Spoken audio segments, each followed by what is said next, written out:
The courthouse in Vernon sits low against the flat of North Texas, like it's trying not to be noticed. The kind of building you pass 100 times and never once think it could hold a war inside it.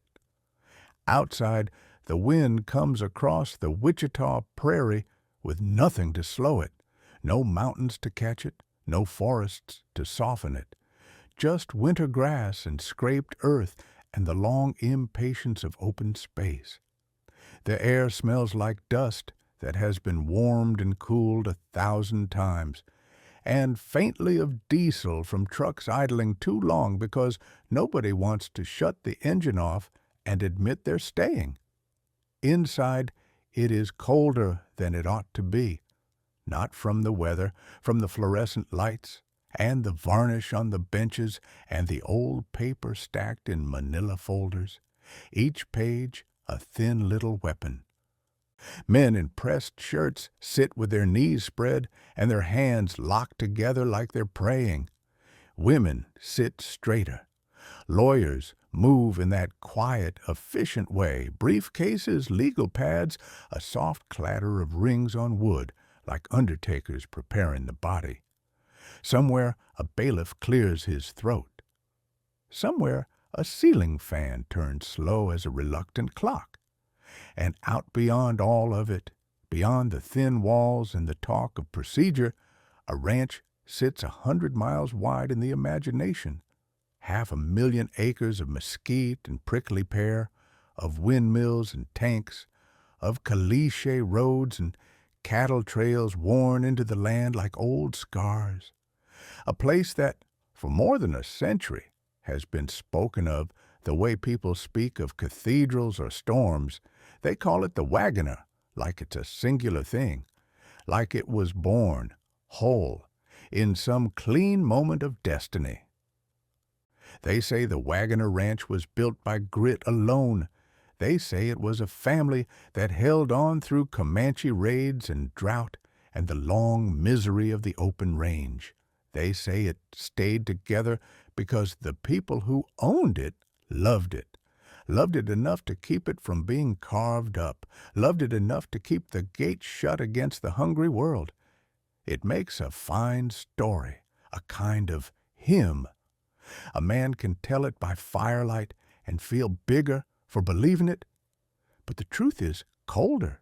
The truth is that empires don't stay whole because of love. They stay whole because of paper, because of trusts, because of clauses written by men who never fixed a fence in their lives. And then one day, because of other paper, petitions and motions and orders written by men who also never fixed a fence, but who know how to split one. The judge sits up there in a black robe that makes him look like a crow perched over a kill.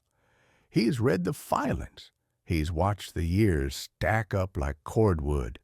He's watched the heirs come and go, watched names change as children grew into adults, and adults grew into ghosts, and still the case kept breathing. He's watched lawyers grow older on the same fight. In the end, his voice is not thunder. It's something worse. It's ordinary. Liquidate, a word that belongs to banks, to busted oil companies, to failed dreams. A word you can't saddle, a word you can't brand into a calf, a word that doesn't care how many winters a place survived or how many men it buried. Liquidate. Sell the land, sell the cattle, sell the horses, sell the mineral rights. Sell what can be sold and divide what can be counted. Reduce a living kingdom to columns and signatures and cashier's checks. You can almost hear it traveling outward as he says it. From the courtroom, through the hall, out the doors, across the square, past the parked pickups, over the red dirt roads and the wheat stubble and the oil pump jacks nodding like tired saints. It travels to the ranch house and the foreman's house and the bunk house where men wake before dawn and drink coffee that tastes like tin and smoke. It travels to the barns where horses stand with their heads low, smelling of sweat and sweet feed and old leather. It travels to the pastures where cattle move in slow black waves, their breath visible in the morning, their hides tight over bone and muscle, their ears tagged, their bodies marked by a brand that used to mean permanence. In that moment, the Waggoner Ranch is not a place. It is a problem being solved. And there's a cruelty in it that doesn't need villains. Nobody has to be wicked for this to happen. All it takes is stubbornness and money and time. All it takes is a family split into halves that cannot agree on what the ranch is supposed to be, museum or machine, legacy or asset, and a legal structure built so carefully to hold the ranch together that it ends up holding the family apart. The fences out there were meant to keep cattle in and thieves out, but the fence that finally matters is the one drawn on a piece of paper, and it runs straight down the middle of blood. What you smell in that courthouse isn't just dust, it's the slow rot of an American idea, that a man can build something enormous and then hand it down intact, like a rifle or a Bible, and his descendants will cherish it with the same clean devotion. But that isn't how inheritance works. Inheritance is where love and greed share a saddle. Inheritance is where the dead still reach up from the ground and pull at the living by the ankles. So this story begins at the end, because the end tells you what the beginning really was. A ranch raised from 242 cattle and a handful of horses into a spread so large it had its own weather. A family that turned grass into beef, beef into money, money into land, land into oil, oil into wealth so thick it could buy silence. And then slowly, almost politely, that wealth becomes a solvent. It melts the bonds that were supposed to hold. It turns kin into opposing counsel. This is not a story about cowboys, not really. The cowboys are there, men who ride in the dark, who bleed and break and age out, men who never sign the documents that decide their lives. This is a story about paper and power, about the transformation of dirt into destiny, about how America rewards those who can endure and punish those who think endurance is the same thing as unity. Because the ranch is always more than the ranch. It is land, yes, but it is also law. It is cattle, yes, but it is also oil leases and royalty checks and tax strategies and trusts built like forts. It is horses, yes, but it is also reputation, an old name used as collateral in rooms that smell like cologne instead of sweat. It is a myth told to children so they'll be proud, and it is a reality that makes adults go to war over whose pride gets to survive. So the question is not whether the Waggoner Ranch was great. It was great in the way a thunderhead is great, massive, beautiful, and full of violence if you stand too close. The question is what that greatness cost, and who paid it, and whether the cost was always the point. Was this a family preserving a legacy against the changing world? Or was it a corporation wearing a family's skin, squeezing bloodlines until they split? I'm Russ Daniels, and I've been digging into court records, old ranch histories, and everything I can get my hands on to build a steady cadence for this series. Because I love ranch country and these stories, and I'm trying to make this work full time. If you'll subscribe as a kind of pact between us, because it don't cost a thing. Tell me why you're watching in the comments. Do you love ranches or something? They say it began the way all the clean Texas legends begin. One man, one horse, one horizon. A widower with a jaw like limestone stepping into the wild with nothing but grit in his pockets, and God at its back. It's a fine story. It's a story that lets you pretend the land was empty and waiting, but the truth was colder and it had more bodies in it. The truth had a mother and brothers and sisters. It had a baby who wasn't yet old enough to understand what a border was. It had theft, legal and otherwise, and it had bondage, plain and old as the Republic itself. And it had arithmetic, the kind of arithmetic that doesn't care about courage. 242 head of longhorn cattle, 6 horses, one 15-year-old black boy who wasn't paid and couldn't leave. You want an origin? You start with a road. In 1848, Daniel Waggoner is 20 years old when he comes into Texas, settling in Hopkins County in a patch of timber and clay they called Blackjack Grove. Cumbie now, neat on a map, but then just a place where people tried to root themselves before the next fever or the next debt ran them out.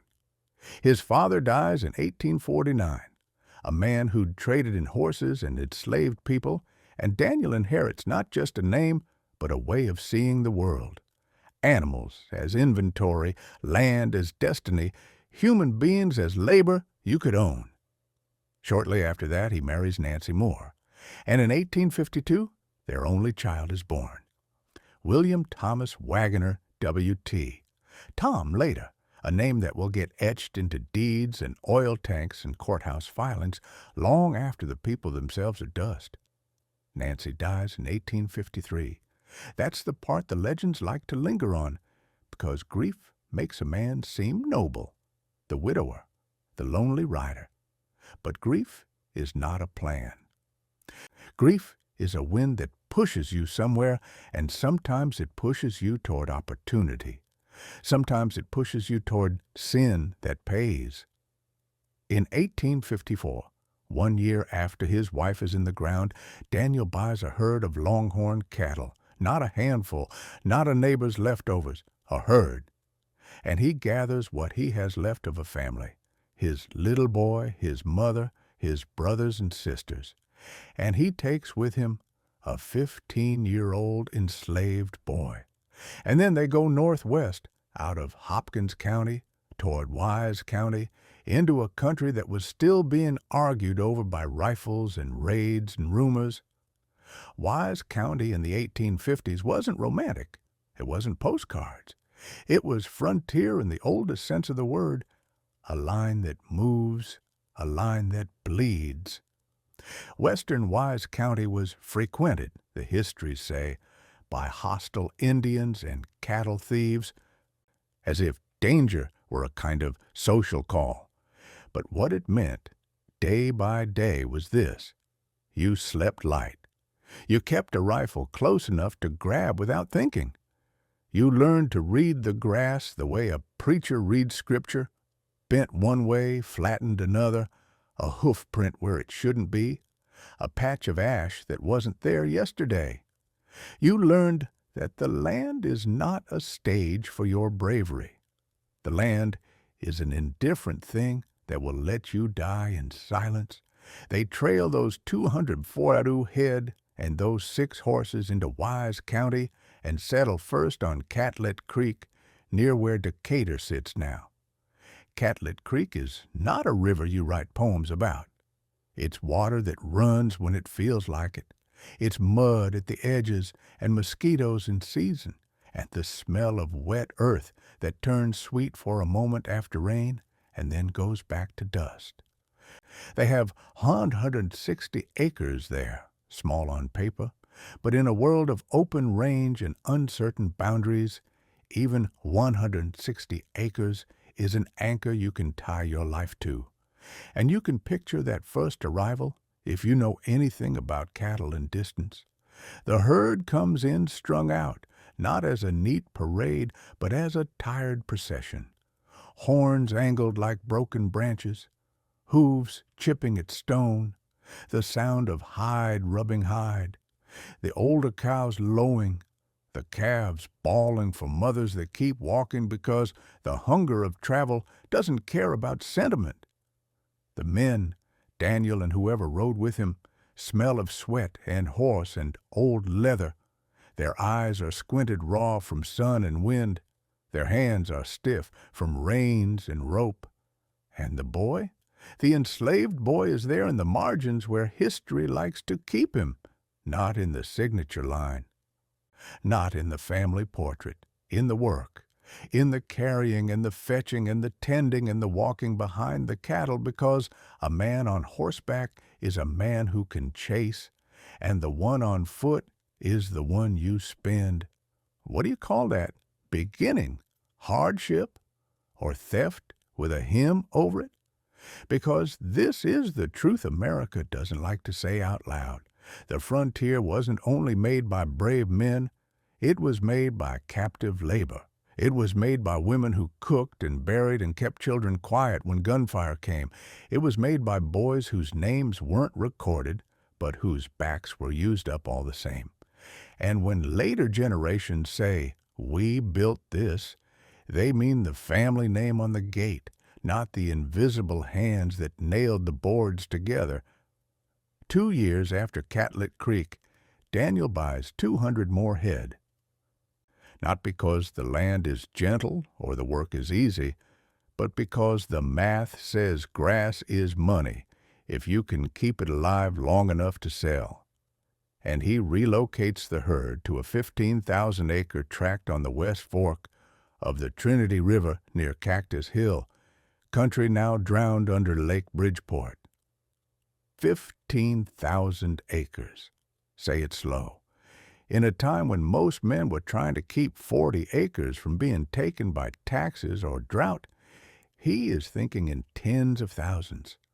That tells you something about him.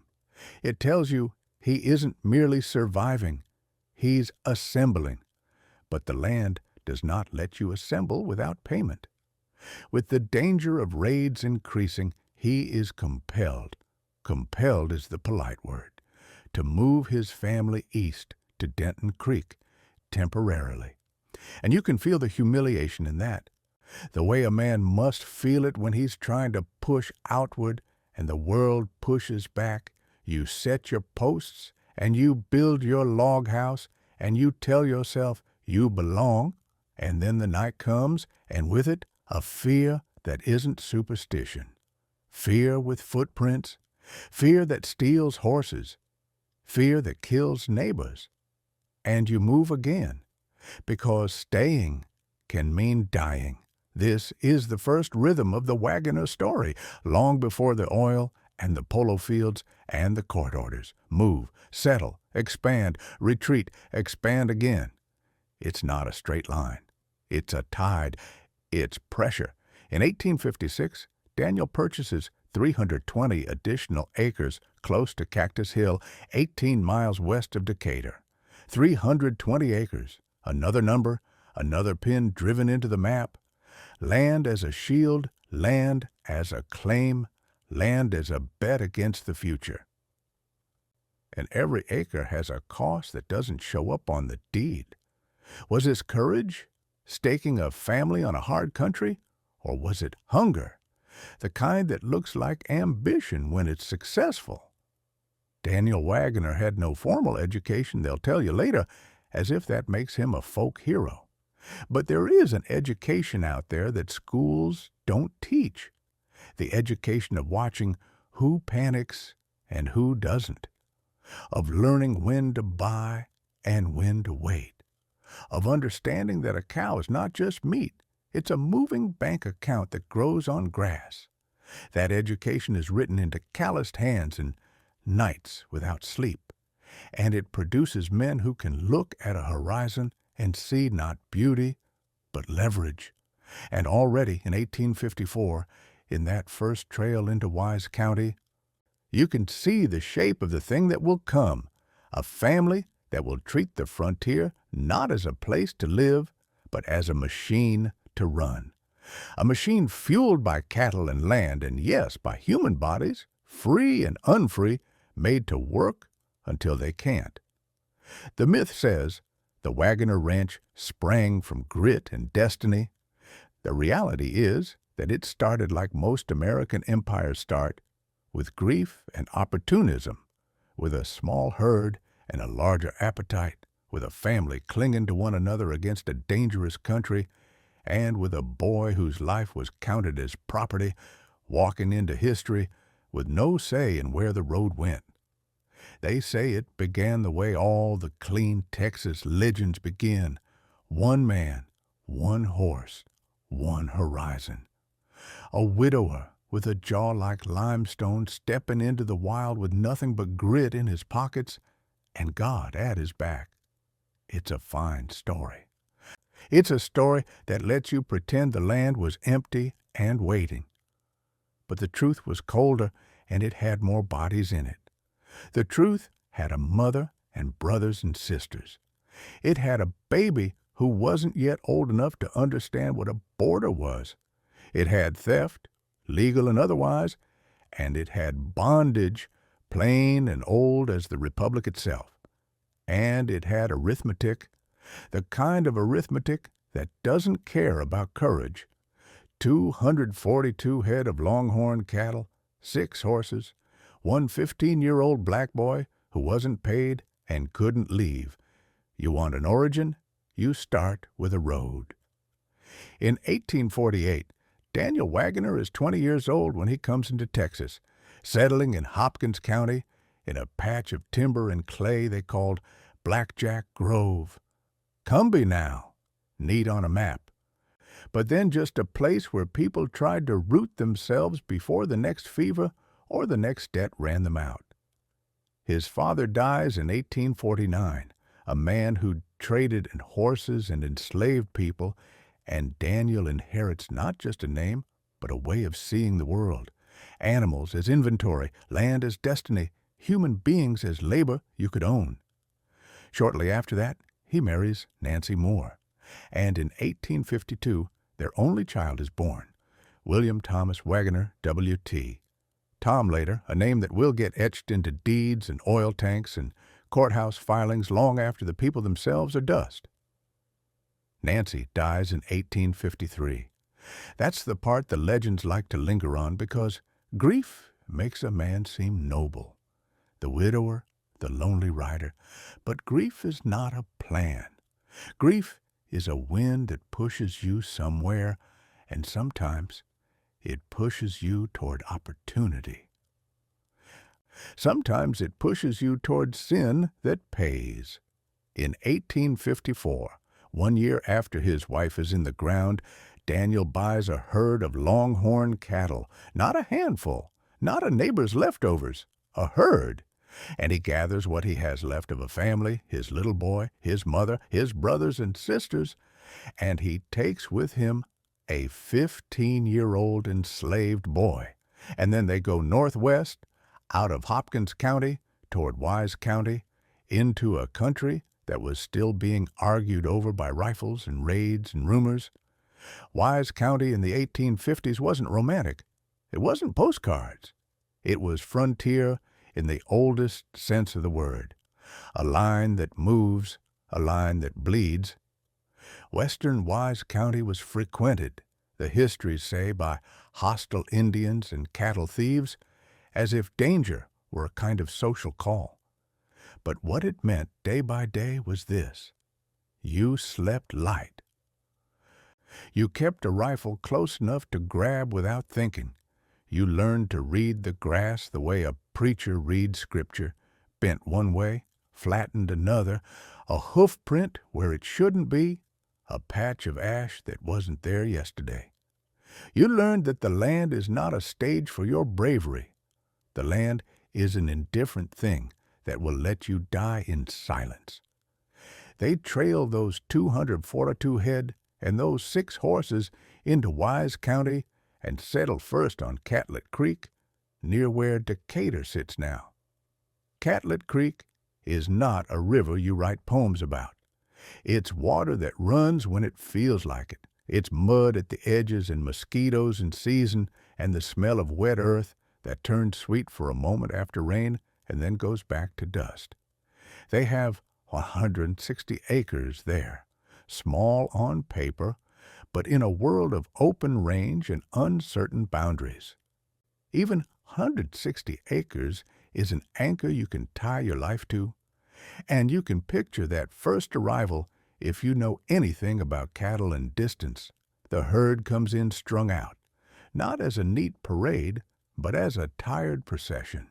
Horns angled like broken branches, hooves chipping at stone, the sound of hide rubbing hide, the older cows lowing, the calves bawling for mothers that keep walking because the hunger of travel doesn't care about sentiment.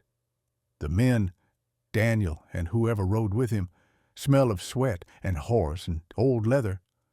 Their eyes are squinted raw from sun and wind. Their hands are stiff from reins and rope. And the boy?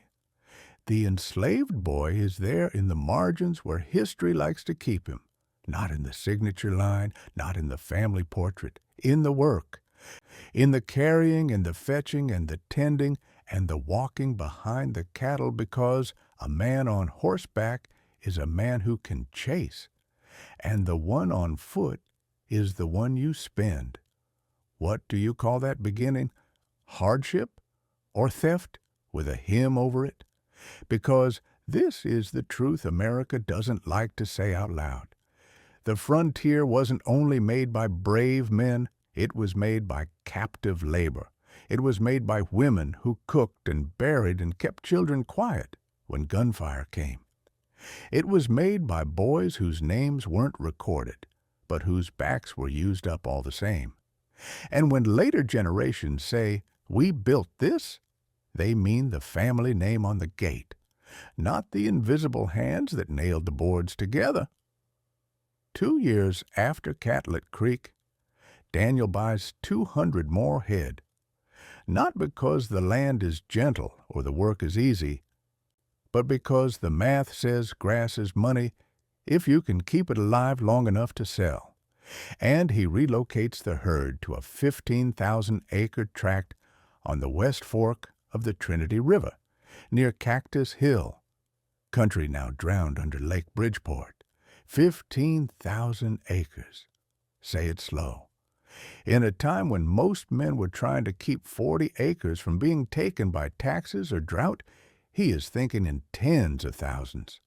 That tells you something about him. It tells you he isn't merely surviving, he's assembling. But the land does not let you assemble without payment. With the danger of raids increasing, he is compelled is the polite word, to move his family east to Denton Creek temporarily. And you can feel the humiliation in that, the way a man must feel it when he's trying to push outward and the world pushes back. You set your posts and you build your log house and you tell yourself you belong. And then the night comes, and with it a fear that isn't superstition, fear with footprints, fear that steals horses, fear that kills neighbors, and you move again, because staying can mean dying. This is the first rhythm of the Waggoner story, long before the oil and the polo fields and the court orders move, settle, expand, retreat, expand again. It's not a straight line. It's a tide. It's pressure. In 1856, Daniel purchases 320 additional acres close to Cactus Hill, 18 miles west of Decatur. 320 acres. Another number, another pin driven into the map. Land as a shield, land as a claim, land as a bet against the future.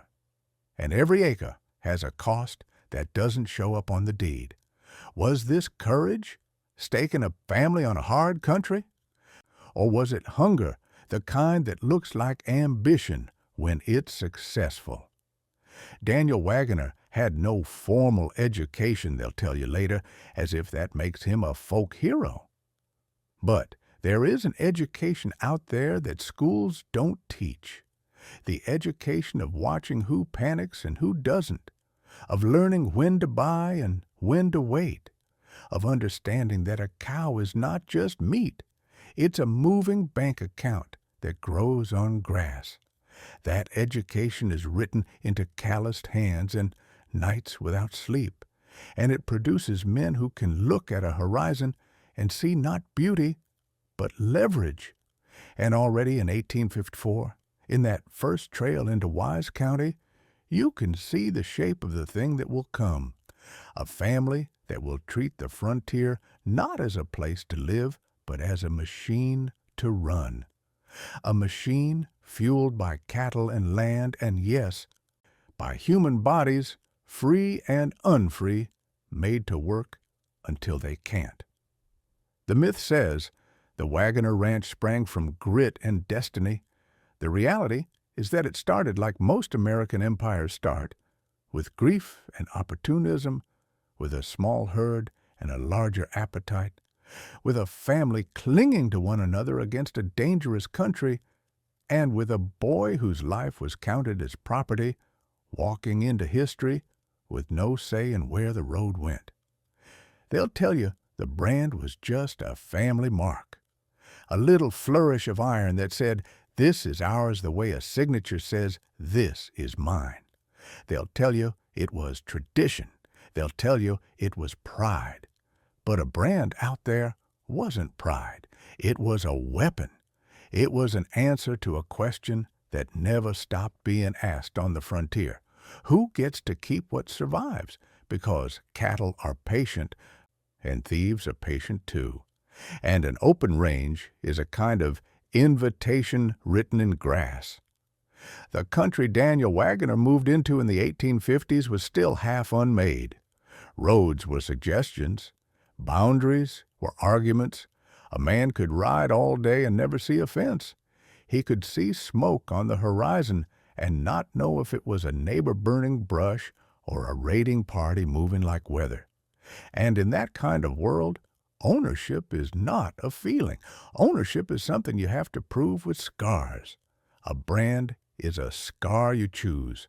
By the time the herd had shifted from Catlet Creek toward the West Fork of the Trinity and those wide tracts near Cactus Hill, numbers like 160 acres and 15,000 acres floating in the minds of men like prayers and temptations, Daniel and his people were living with a constant low-grade dread, not the dramatic kind. The kind that sits in the stomach, cattle thieves, strays, mavericks, unbranded calves that could be claimed by whoever had the nerve and the rope to take them, and then the raids, the sudden violence that could strip a place bare in an hour. So when they began marking their cattle, it wasn't ceremony, it was survival.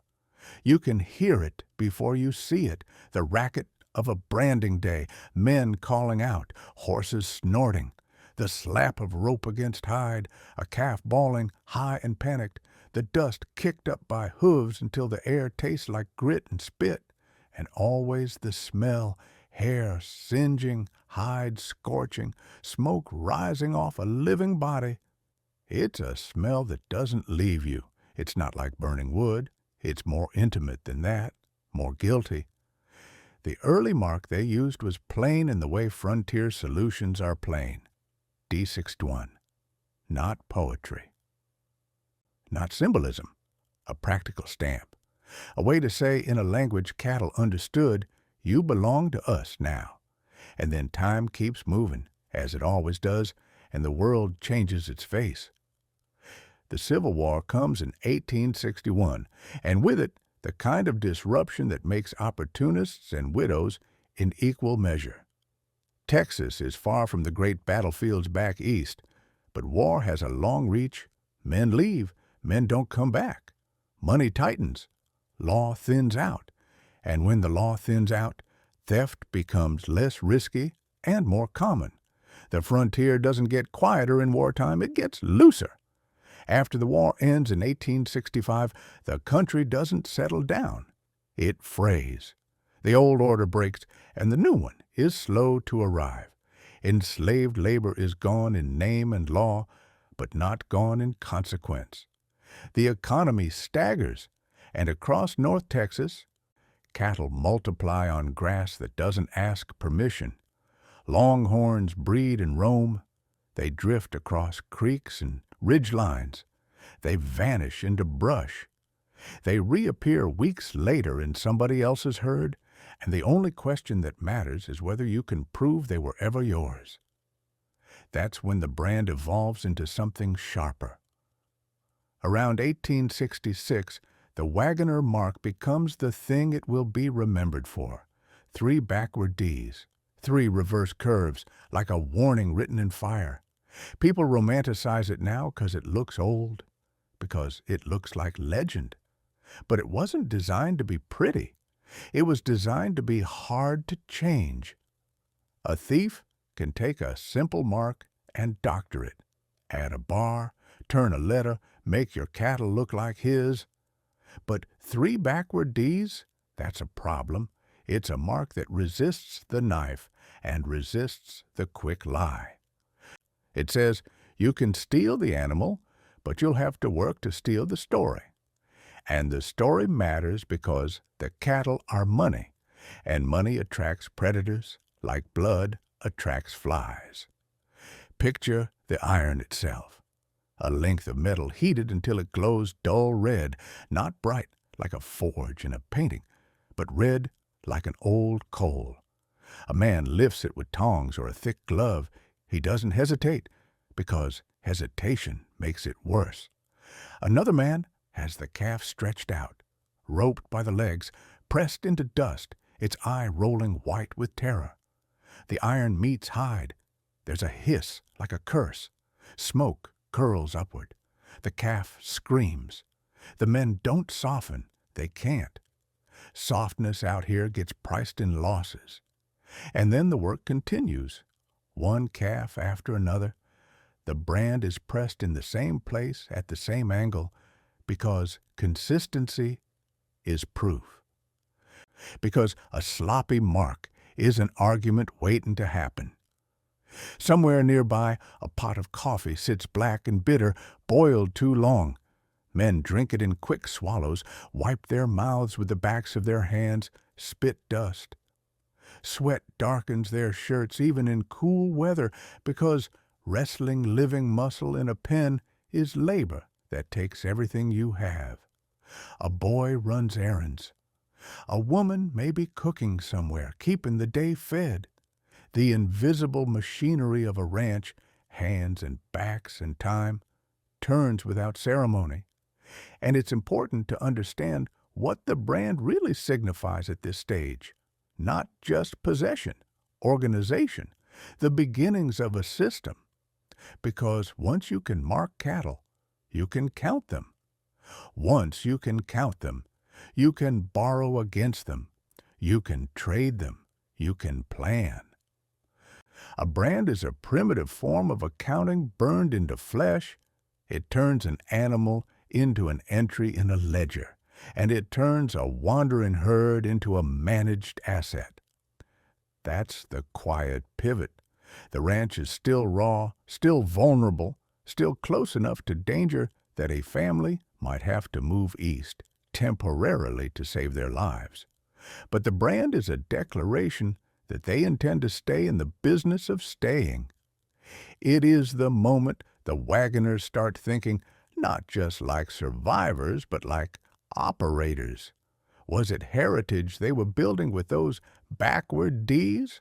Some romantic emblem meant to outlive them? Or was it the first cold tool they forged to turn a wild country into a market and a market into money? They say the fortune came easy. A lucky season, a fat market, a boy with a good seat in the saddle who rode north and came back rich. As if money grows wild on the prairie the way mesquite does. As if you just reach down and pick it up. But the truth is that the money was earned the hard way, mile by mile, on a road that killed men quietly. And the luck, if you want to call it luck, was made of timing and rail steel and the appetite of a nation that had just finished tearing itself apart and needed something to chew on besides grief. The year is 1870.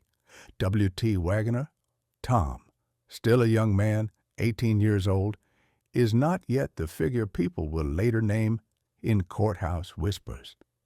He is just a boy with an adult stare, raised on scarcity and movement, raised in a household where cattle were counted like prayers. He's grown up watching his father calculate risk the way other men calculate weather. And now the older men are looking north because the railroads are doing what railroads do, dragging markets into places that used to be empty. Kansas has become a kind of mouth. It opens and it wants beef. The drive begins before it begins. It begins in the selection, choosing which cattle can take the road, not the lame, not the thin, not the ones with calves too young. It begins with ropes coiled and saddles checked and cinches tightened until the horse grunts. It begins with flour and bacon packed into wagons, with coffee and salt and spare horses, with bed rolls that smell like sweat and last year's rain. It begins with the small, nervous rituals men perform when they know the distance ahead is large enough to swallow them. And then the herd moves.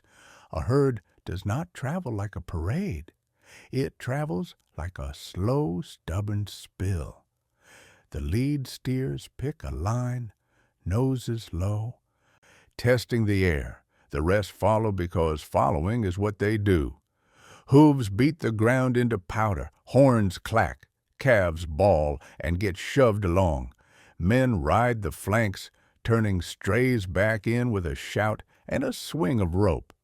All day the sun presses down, and all day the herd keeps moving, because standing still is how you lose animals, how you lose time, and time is the only thing you can't borrow. At night, the real work begins. The herd is bedded down in whatever open patch they can find. Grass if they're lucky, bare dirt if they're not. Men take turns riding slow circles around the cattle to keep them calm, because a spooked herd is a stampede, and a stampede is chaos with hooves. In the dark you can hear the cattle breathing, a collective sound like surf. You can hear a horse's tack creak.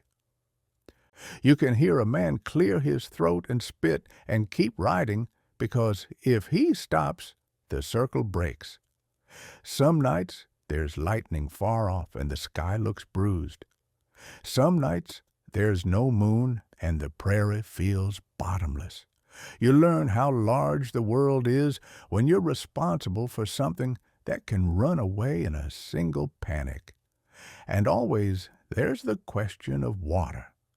Creeks that look good from a distance but are muddy, shallow, choked with brush. River crossings where the cattle hesitate, eyes wide, snorting as if they can smell death in the current. A man rides in first to show them it's safe, and that's an act of faith that only looks brave after the fact. Sometimes the current takes a calf. Sometimes it takes a man. The river doesn't care. The trail north is older than the Waggoners.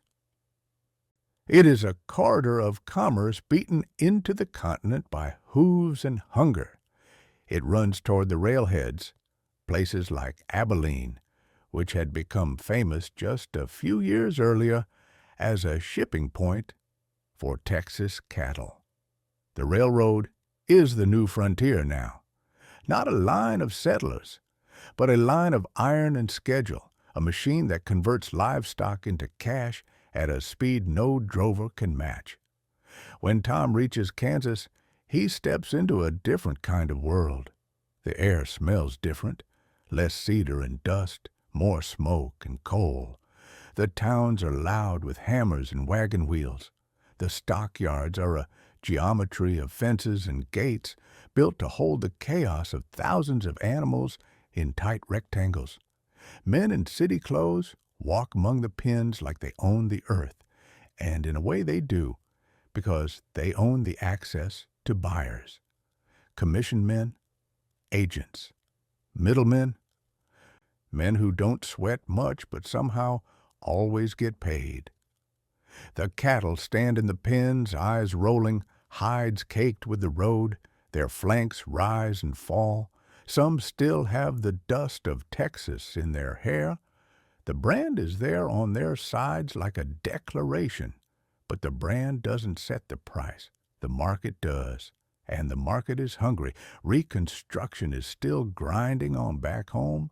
The South is broke and bitter, but the nation is growing. The cities swelling, the railroads clawing west, the mines and mills feeding men who need meat. Beef is not romance here, it's calories. It's labor made possible. It's money. And money in Kansas has a smell too, not like leather, like ink, like sweat trapped in a banker's palm. Tom sits down with men who speak in numbers and terms he's learned to understand fast.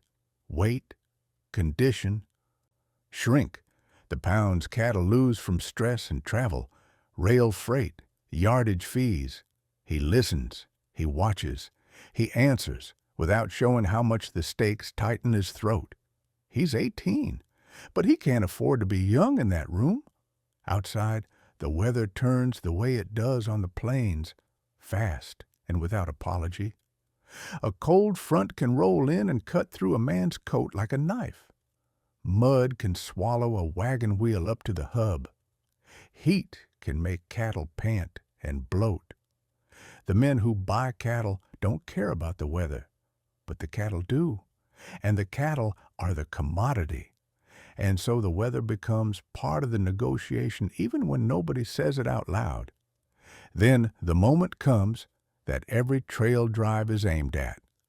The sale. No gunshots, no cheers, just a man with a pencil and another with a ledger. A handshake that means less than the paper it leads to. A count taken twice. Figures written down and confirmed.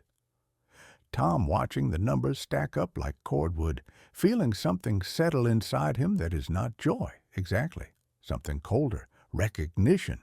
When it's over, the profit is said to be $55,000. You can say the number and still not feel it, not really. In 1870, that isn't nice money. That is a transformation.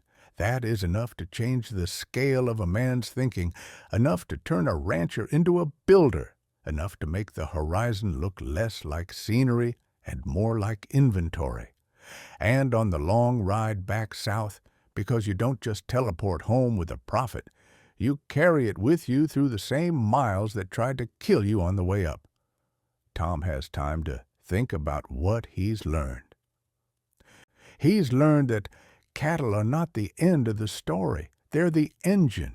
He's learned that the real power isn't only in raising animals, it's in controlling the land beneath them, the grass that feeds them, the water that keeps them alive, the roots that move them, the timing that sells them.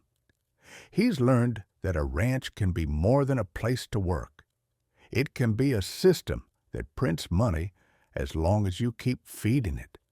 So the question isn't whether that $55,000 was earned. It was.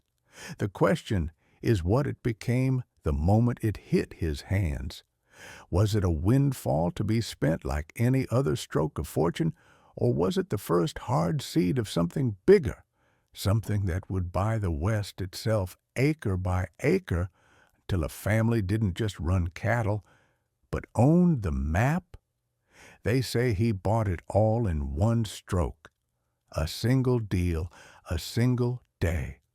A cattle king riding into town with a satchel full of money and walking out with half the prairie folded up in his pocket like a map. It's the kind of story Texans love because it sounds like thunder. Sudden, clean, undeniable. But the truth is slower than that. The truth is paperwork that smells of sweat and lamp oil.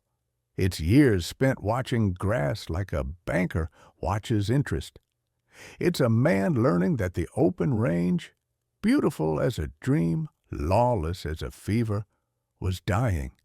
And if you wanted to keep winning, you had to change the rules of the game, while everyone else was still pretending the game would stay the same. By the early 1880s, The Waggoners had worked their way north and west, shifting headquarters the way a cautious animal shifts its bed. After that Kansas drive of 1870, the one that threw off $55,000 in profit, they kept moving with the frontier's push.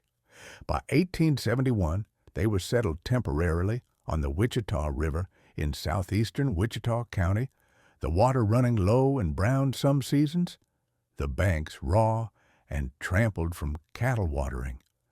Then they moved again, northwestern Wichita County, to the junction of China Creek and the Red River, just north of what would later be called Electra. A headquarters isn't a palace out there. It's a cluster of buildings and corrals and windmills and men who wake before light. It's a place where the day begins with the sound of tack and ends with the smell of sweat drying in wool. The myth calls it expansion. The reality is pressure. You could feel it in the land itself. The open range was a vast commons of habit, cattle drifting where they pleased, men following the grass and the water. But then came barbed wire, cheap and mean and efficient. It didn't just change ranching, it changed Texas. It turned the prairie into a grid, and it turned old freedom into trespass.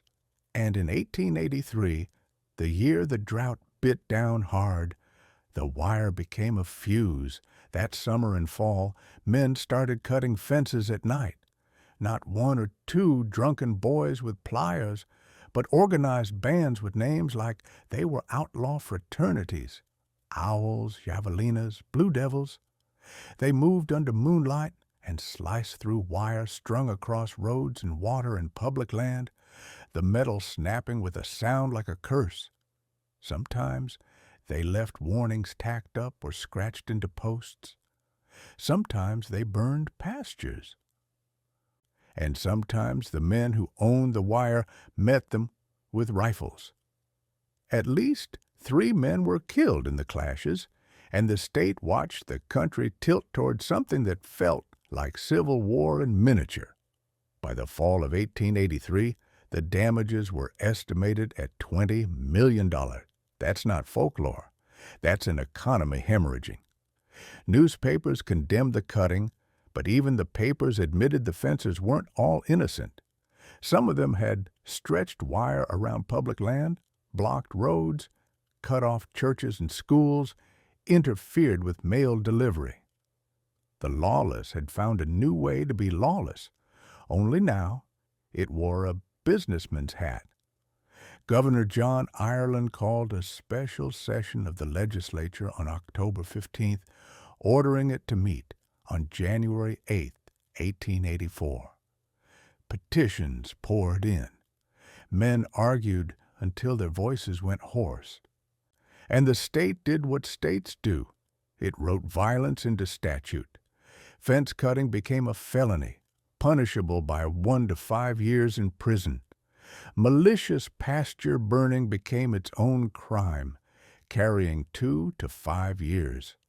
Fencing public land without permission became a misdemeanor, and those fences had to be removed within 6 months. Gates were required across public roads, 1 every 3 miles, a forced concession to the people being boxed out of the world they'd always moved through. So the frontier, this place that had been governed by distance and nerve, began to be governed by wire and law. And a man like W.T. Waggoner understood something in his bones that other men still resisted. The age of roaming was ending. If you wanted to keep cattle alive, if you wanted to keep thieves out, if you wanted to control water in a drought year, you had to control land. You had to own it or lease it, and you had to fence it, and you had to defend it, not just with rifles, but with deeds. In 1885, the need for more grass pushed the Waggoners across the Red River with other Texas ranchers to lease range in what was called the Big Pasture, Comanche and Kiowa reservation lands in Indian Territory. Think about the logic of that move. Texas grass wasn't enough, so they reached into a different jurisdiction, into land held under federal authority, land already marked by a history of dispossession, and they ran cattle there by lease. The herd doesn't care whose land it is. The herd only cares that the grass is green, but leasing is a temporary religion. Leasing means you can be evicted by politics, by allotment, by paperwork written in Washington, by men who'll never see China Creek. W.T. wanted permanence. He wanted a ranch that didn't depend on someone else's patience. So, with the open range slipping away and the world hardening into private property, the Waggoners began buying, not paying showy prices, paying like people who understood time, about $1 an acre, slowly, steadily, in a long, deliberate accumulation that didn't look dramatic in any single season, but amounted over years to something monstrous. You have to imagine what that looked like on the ground. A day in town, a courthouse with dust on the windowsill and flies ticking at the glass, a desk scarred by knives and ink spills, a man behind it with a mustache and tired eyes, sliding documents across the wood. W.T. leaning over those pages, reading the legal descriptions, sections and townships, creeks and draws, fence lines that didn't exist yet, but soon would. Somewhere outside, a horse shifts its weight and jingles tack. Somewhere, a banker waits to see whether the note will be signed. And then the pen goes down. That's the part nobody sings about, because it isn't heroic, it's clerical. It's a man building an empire one signature at a time. Between 1889 and 1903, those signatures stacked up into a block of land running 30 miles east and west and 25 miles north and south. A private rectangle carved out of the prairie. More than 1 million acres at its peak, not scattered parcels. A compact mass, a thing you could fence, patrol, and manage like a machine. It extended into Ford, Knox, Baylor, and Archer counties, but its heart beat in Wilbarger and Wichita.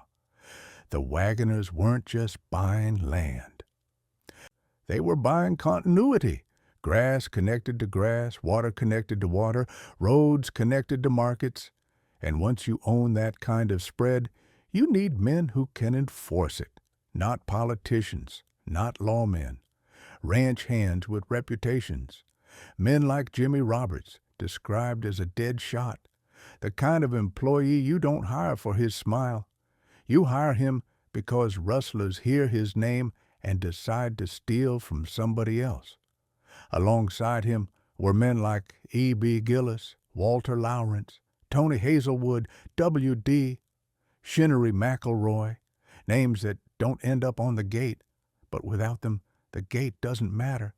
They rode fence in heat that turned the horizon white. They patched wire after storms. They watched the draws and river bottoms where thieves like to move.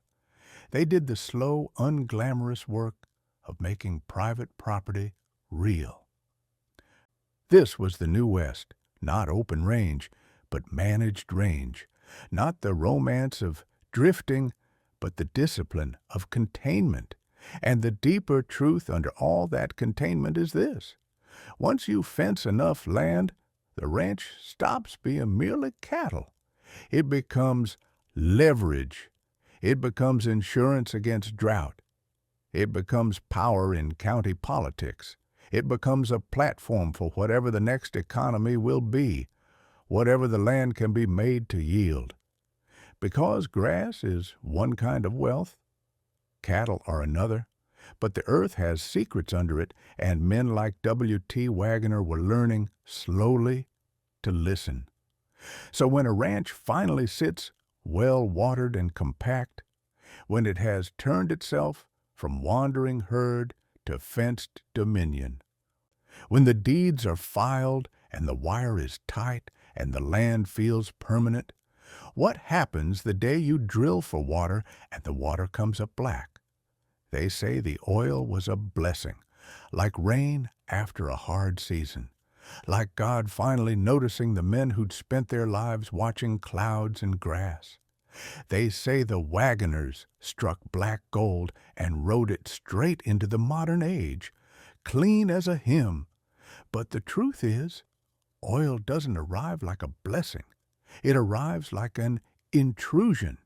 It comes up out of the earth with a smell that doesn't belong to cattle country, sharp and sour, like rot trapped under rock for 1,000,000 years.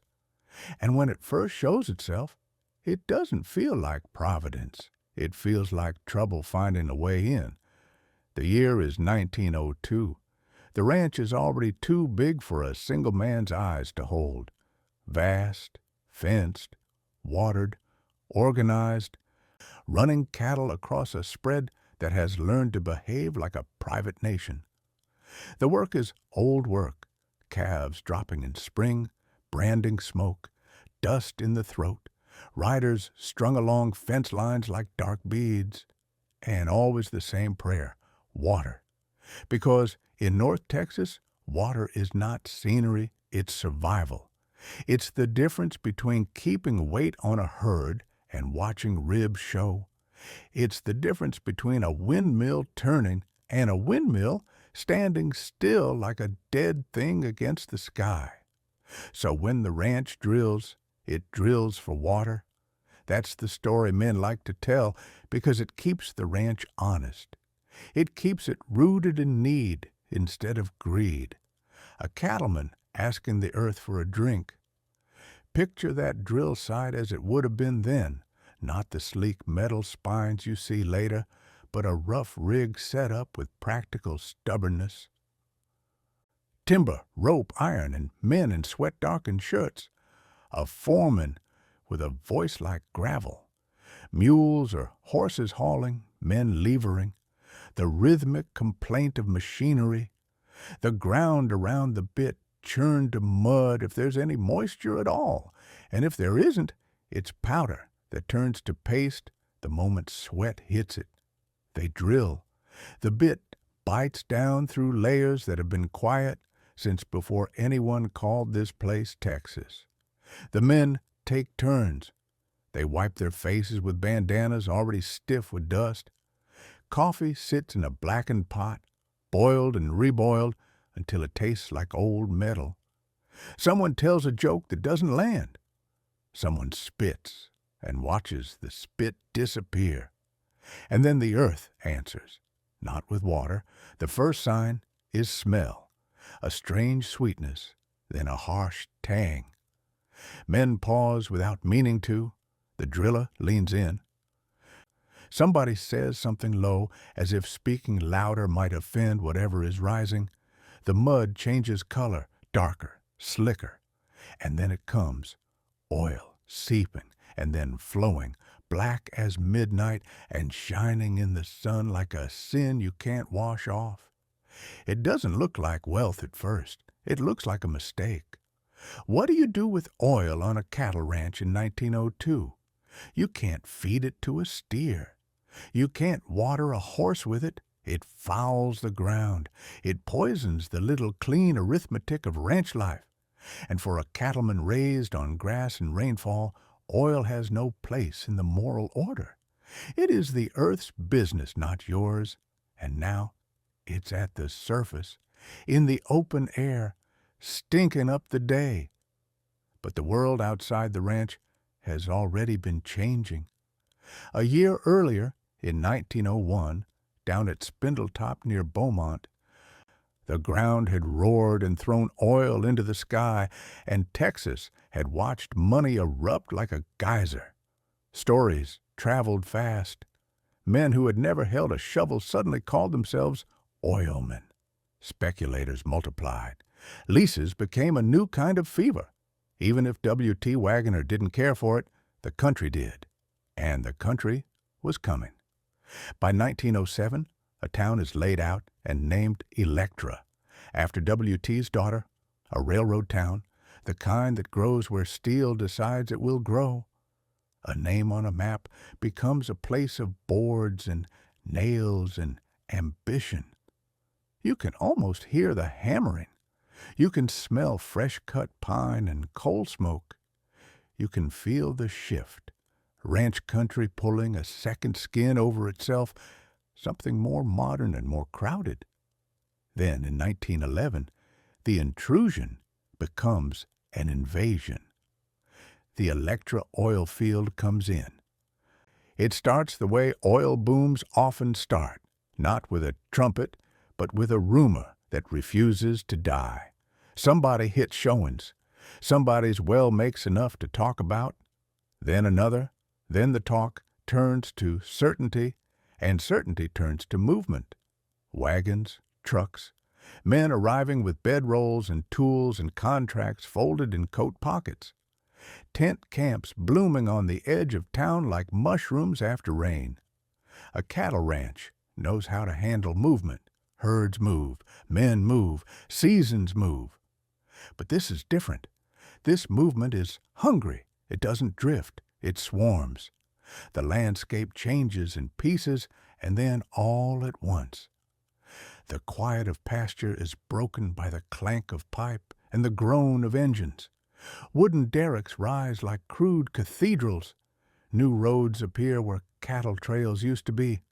Oil field lanterns flare at night, and the dark, once complete, once respected, gets pushed back by industry, and with that comes the paperwork. Landmen show up in decent hats that don't belong to ranch work. They carry lease forms. They talk about royalty and bonus and production.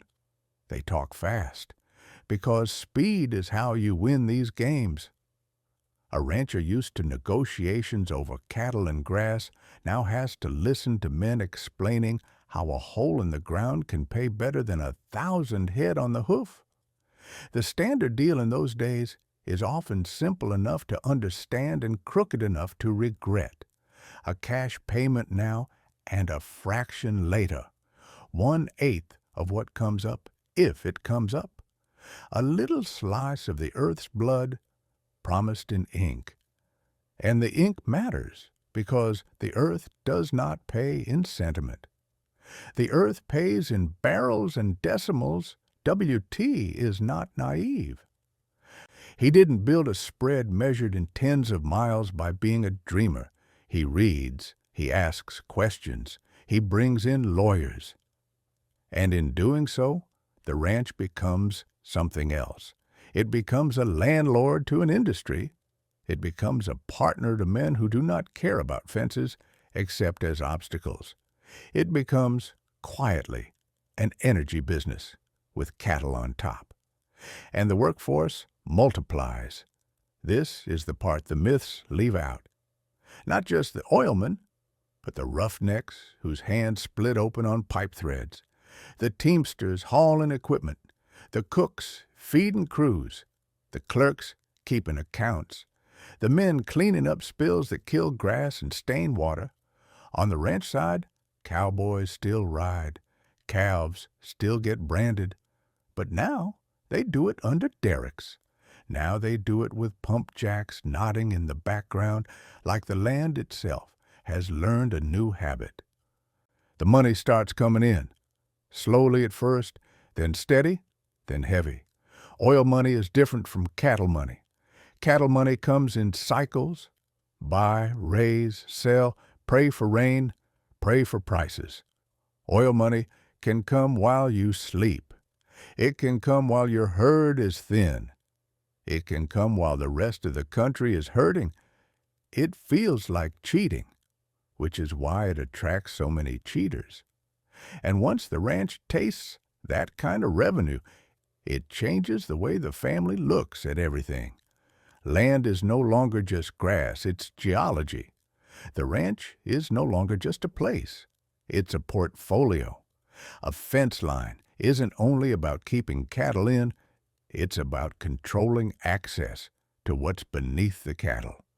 So here's the problem oil creates, the problem that sits at the center of this whole tragedy like a stone in the gut. Cattle can be counted by head. Grass can be measured in acres. But oil belongs to whoever owns the rights, whoever holds the title, whoever has the legal authority to sign away a fraction of forever. When a ranch turns into an oil field, every heir becomes more dangerous. Every marriage becomes more consequential. Every death becomes a potential disaster. So what does a man do? What does W.T. Waggoner do? When the land under his empire starts printing money in a way cattle never could, and the only thing standing between that fortune and chaos is paper? They say a ranch stays whole because a father gathers his children in the parlor and speaks from the heart. A handshake, a promise, the old man's word heavier than any courthouse seal. The myth likes warmth. It likes lantern light on faces. It likes the idea that blood is stronger than money. But the truth is that blood is easy to split and money is patient. The truth is a desk, a legal pad, and a pen that doesn't care who gets hurt. The truth is that the bigger the ranch gets, the less it can afford family feelings. A spread measured in miles cannot be left to tenderness. It must be left to machinery. And the first machine is always paper. In 1909, W.T. Waggoner is no longer the young man riding north on a gamble. He's an operator now, an old bull in a country he helped fence into existence. The ranch has oil beneath it and cattle on top of it, and the combination makes a kind of wealth that changes a man's posture. Cattle money comes and goes like seasons. Oil money sits there in the dark and keeps coming. It makes the future feel owned. That year, he makes a decision that looks generous from a distance. He divides the ranch among his 3 children, Paul, Guy, and Electra. People later talk about it like it was a gift, like he opened his hand and let the empire spill into theirs. But you have to imagine the moment as it really was, not in a meadow, not on horseback, in an office, dust in the corners, a window with sun glare so bright it makes the room squint, the smell of leather and tobacco and ink, maps rolled and unrolled until the edges curl, a clerk, maybe more than one, watching carefully because the numbers have gotten too large for memory, and W.T. himself, sitting heavy in a chair that creaks, reading through descriptions of land the way a preacher reads names of the dead. Section lines, creek names, acre counts, words that don't sound like life, but decide who gets to live on what. When he signs, the pen drags slightly. Ink pools at the end of a stroke. The paper absorbs it like soil taking rain. A man can build 1,000,000 acres with sweat, but he can divide it with a wrist movement. That's the ugly magic of law. Was he surrendering control, or was he teaching them the first lesson of power, that ownership is not the same as command? Because the ranch is not just land. It's the right to decide, the right to lease, the right to drill, the right to sell cattle into a market and hold cattle back when the market is hungry, but the grass is thin, and by 1909, the most dangerous decision on that ranch is not how many calves to keep. It's how much of the earth beneath the calves you are willing to sign away. Oil has a way of turning family into factions. It doesn't do it loudly at first. It does it the way rust works, quiet, steady, a little more each year. You can see it in the visitors who start appearing, men in cleaner boots than a cowboy would trust, men who talk about royalties and leases and the fraction that will be paid if the well produces. 1/8, that old number spoken like a charm. A small slice that becomes enormous when the field is rich and the price is right. The landmen don't care about the brand. They care about the signature, and W.T. cares about something else now. Continuity. A ranch like this can be killed in pieces, not by drought, not even by rustlers, by heirs who want cash, by marriages that bring in outsiders, by deaths that trigger probate, by disagreements that turn into lawsuits while the oil keeps pumping and the lawyers keep billing. So, in the years after that 1909 division, W.T. begins to do what great builders often do when they sense the wolves gathering. He hardens. By the early 1920s, he's watching his children not only as family, but as variables. He's measuring them the way he measures rainfall and grass. What will they do under pressure? What will they do when temptation comes? What will they do when someone offers them a fortune for a signature? And he's watching the world change around them. Cars replacing horses in town, banks growing bolder, markets spreading wider, oil turning from novelty into empire.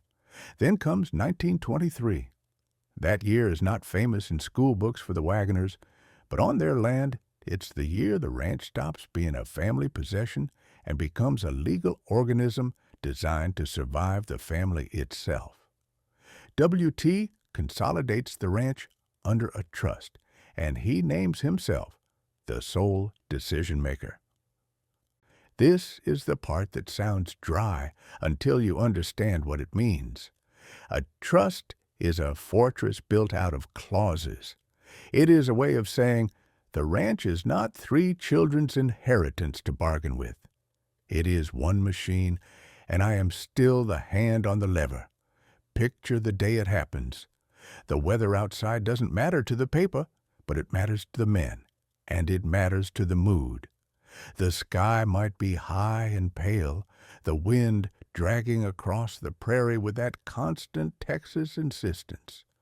Or it might be one of those still days when even the birds seem cautious. Inside, the lawyer's office smells like old books and furniture polish. There's a spittoon somewhere that has seen better men than this. The lawyer speaks softly, because softness is how you make hard things feel inevitable.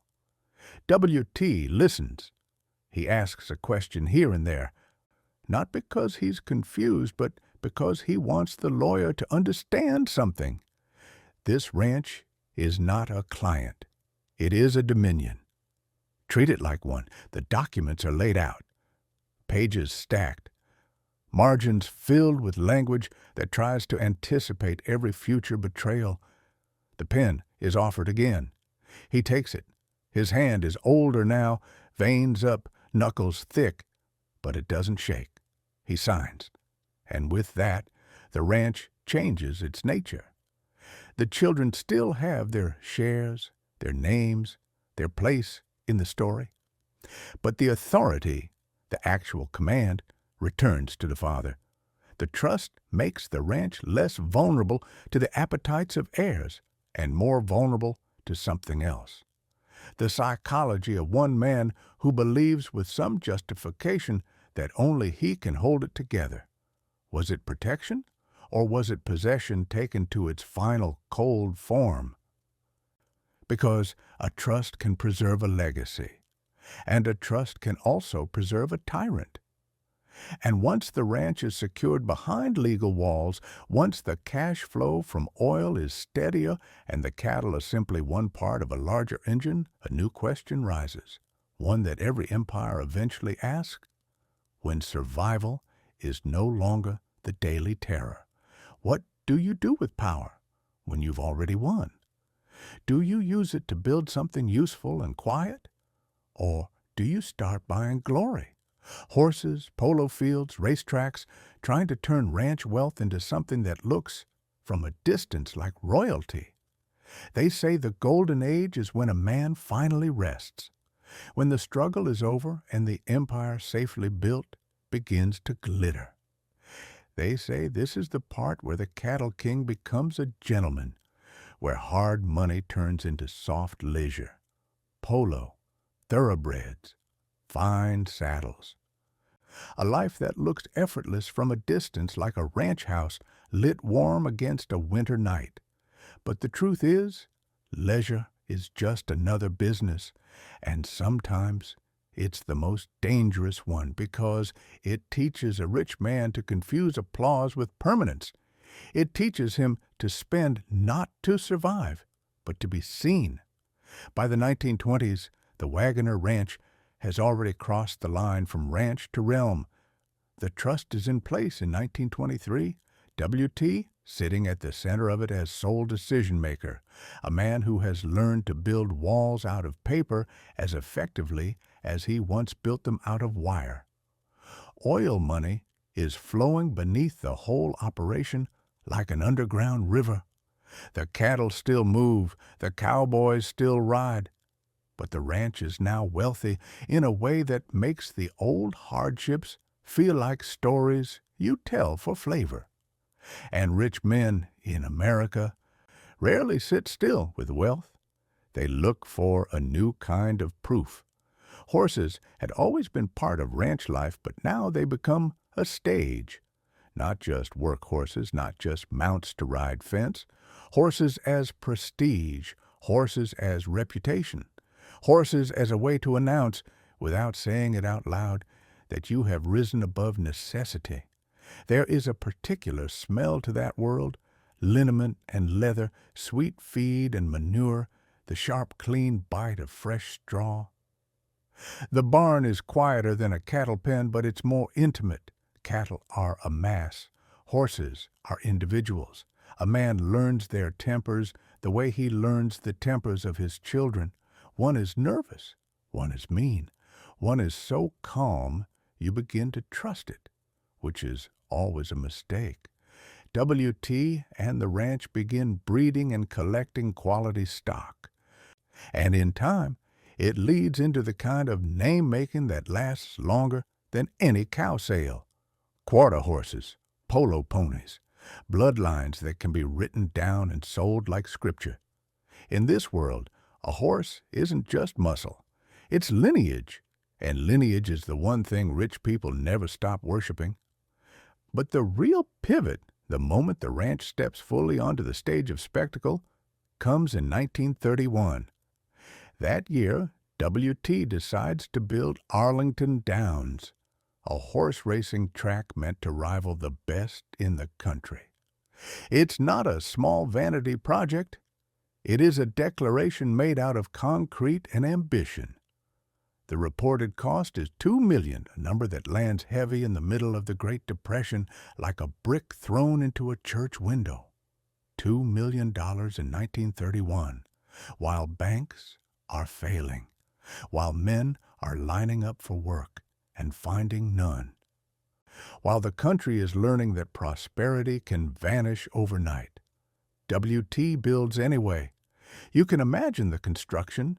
Crews sweating under Texas sun, pouring foundation, setting timber, hauling steel, the smell of wet cement, the clang of hammers, men eating cold lunches in the shade of half-built stands, the track rising out of the earth like a new kind of fence, one designed not to hold cattle, but to hold crowds.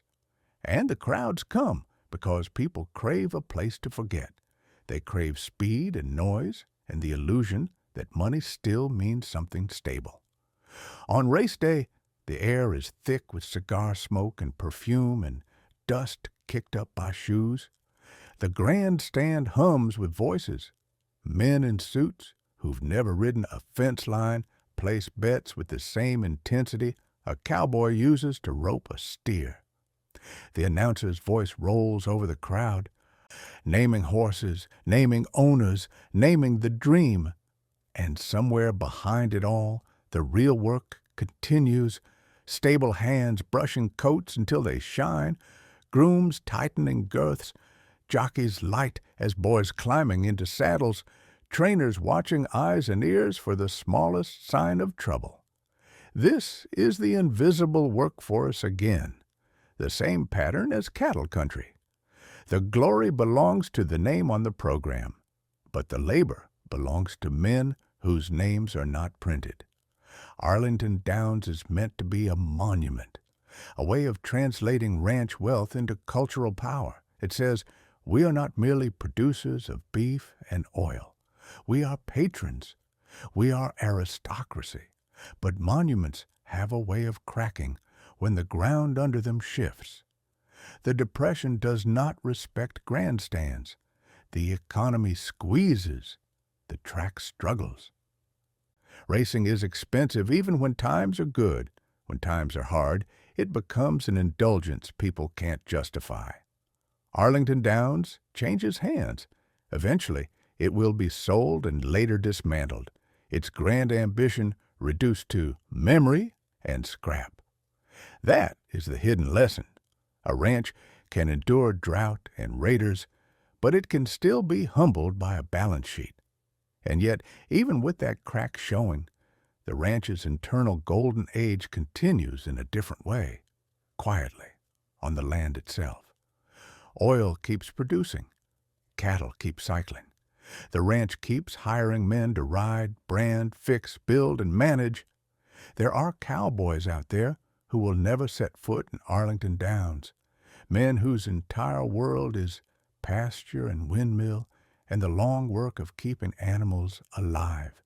They rise before dawn, drink coffee so strong it tastes like tar, saddle up while the stars are still sharp overhead. They ride through mesquite and over draws, their faces burned dark by sun and wind. They do not feel the ranch's wealth as luxury. They feel it as expectation. More cattle to handle, more fence to mend, more responsibility carried on the same old shoulders.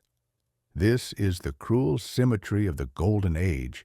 The more wealth a ranch generates, the more it demands from the people who keep it running. The empire grows heavier, and the men underneath it feel that weight first. Then, in 1934, W.T. dies. No trumpet, no cinematic farewell. A man who spent decades bending land and market and law to his will simply leaves the world, and the machinery he built keeps turning because it has been designed to outlive him. His widow, Ella, becomes trustee, the hand now placed on the lever. The children are grown. The oil is still down there. The cattle are still up here. The trust still holds. And with the patriarch gone, something subtle changes in the air around the ranch. Not immediately, not in some dramatic fracture, but the center of gravity shifts. Power moves from a single force of will to a structure that must now survive personalities, resentments, and time. A ranch can look perfectly intact from the outside and still be cracking on the inside, the way a horse can look sound until the day it goes lame. So here is the question that follows W.T. into the dirt. When a fortune is no longer held by the man who built it, when it passes into the hands of heirs and trustees and the slow politics of family, does wealth finally bring peace? Or does it simply change the shape of the fight that's coming? They say inheritances are settled in quiet rooms, a family gathered close, coffee cooling on a side table, a will read aloud like scripture, tears, then acceptance. The old man's wishes honored, the ranch carried forward like a torch passed hand to hand. But the truth is, an inheritance is a knife. It's clean in the telling, and it's messy in the living. It doesn't just distribute wealth. It reveals who has been counting all these years. It reveals who has been waiting. And on a ranch where land has oil beneath it and history on top of it, a death doesn't end a story. It detonates one. In 1967, Buster Wharton dies. Even the name has weight to it. Buster, like something you'd call a man you expect to be solid, a man built for gates and horses and decisions made without trembling. He is part of the line that came down from W.T., part of the family that has been living inside the legal fortress erected decades earlier, a family that has been fed by cattle and shielded by deeds and made rich by geology. But death doesn't respect fortresses. When a man like that dies, the first thing that happens is not mourning. The first thing that happens is motion. Telephones, cars on gravel roads, a doctor's voice going quiet, neighbors arriving with hats in their hands, standing on porches without stepping inside because grief has its own boundaries. And then, almost immediately, the ranch's other life wakes up, the legal life. Paper begins to move. Somewhere there is a safe opened, a folder pulled out, the dull rasp of documents sliding over each other, a signature here, a stamp there, a clerk somewhere turning a page with a finger that's been licked out of habit. Men who have never stepped in a cow lot begin speaking the ranch's name as if they own it, because in a certain sense they do. They own the process. The family gathers, but it's not the warm scene the myth promises. It is faces measured and controlled, people watching each other's eyes for a flicker that might reveal intent. Someone pours coffee that nobody really drinks. Someone lights a cigarette and forgets to inhale. The talk is hushed and brittle, the way talk gets when everyone is trying to pretend they're only sad. Because grief is real, and so is opportunity. What Buster's death does, whether anybody wants it to or not, is pull the ranch into the light where it can be divided. The ranch has always been huge in acreage, huge in operations, huge in reputation, but its true size is measured in what it can produce. Calves, royalties, leases, the quiet, steady arrival of money that doesn't sleep. And now the question becomes, who controls the lever? There is a difference between being an heir and being a boss. Families like to pretend those things are the same. They're not. Being an heir is a title. Being a boss is power. And when Buster dies, power becomes contested. Not because anyone suddenly becomes evil, but because the ranch is too valuable for ambiguity. It goes to court the way so many American legacies do. Slowly, officially, with language so polite you could mistake it for mercy. A courthouse in North Texas has its own smell. Old wood, paper, the faint tang of mop water that never quite masks the fact that 1,000 anxious bodies have sat sweating in the same benches for 100 years. The air conditioning runs too cold. The fluorescent lights make faces look pale and tired. Lawyers carry boxes of files like they're hauling bricks. Outside, pickups idle, and men stare at the ground, kicking dust as if the dust can answer something. Inside, the ranch becomes an argument, not an emotional argument. Those happen at home, late at night, behind doors. In court, it becomes a technical argument, a war fought with definitions, with dates, with instruments, with the meaning of a trust, with the meaning of a name, with the meaning of what was intended and what was written. You can feel the strange indecency of it. A family trying to translate decades of work and pride into sentences, trying to convert a living thing, fence lines, windmills, barns, horses, cowboys, oil wells, the whole breathing organism into assets and interests and shares. The case doesn't pass quickly. It can't. The ranch is too big, and the stakes are too high, and the family is too entangled. It drags on for 6.5 years, a span of time long enough for children to grow taller, long enough for marriages to sour, long enough for old grudges to harden into something permanent.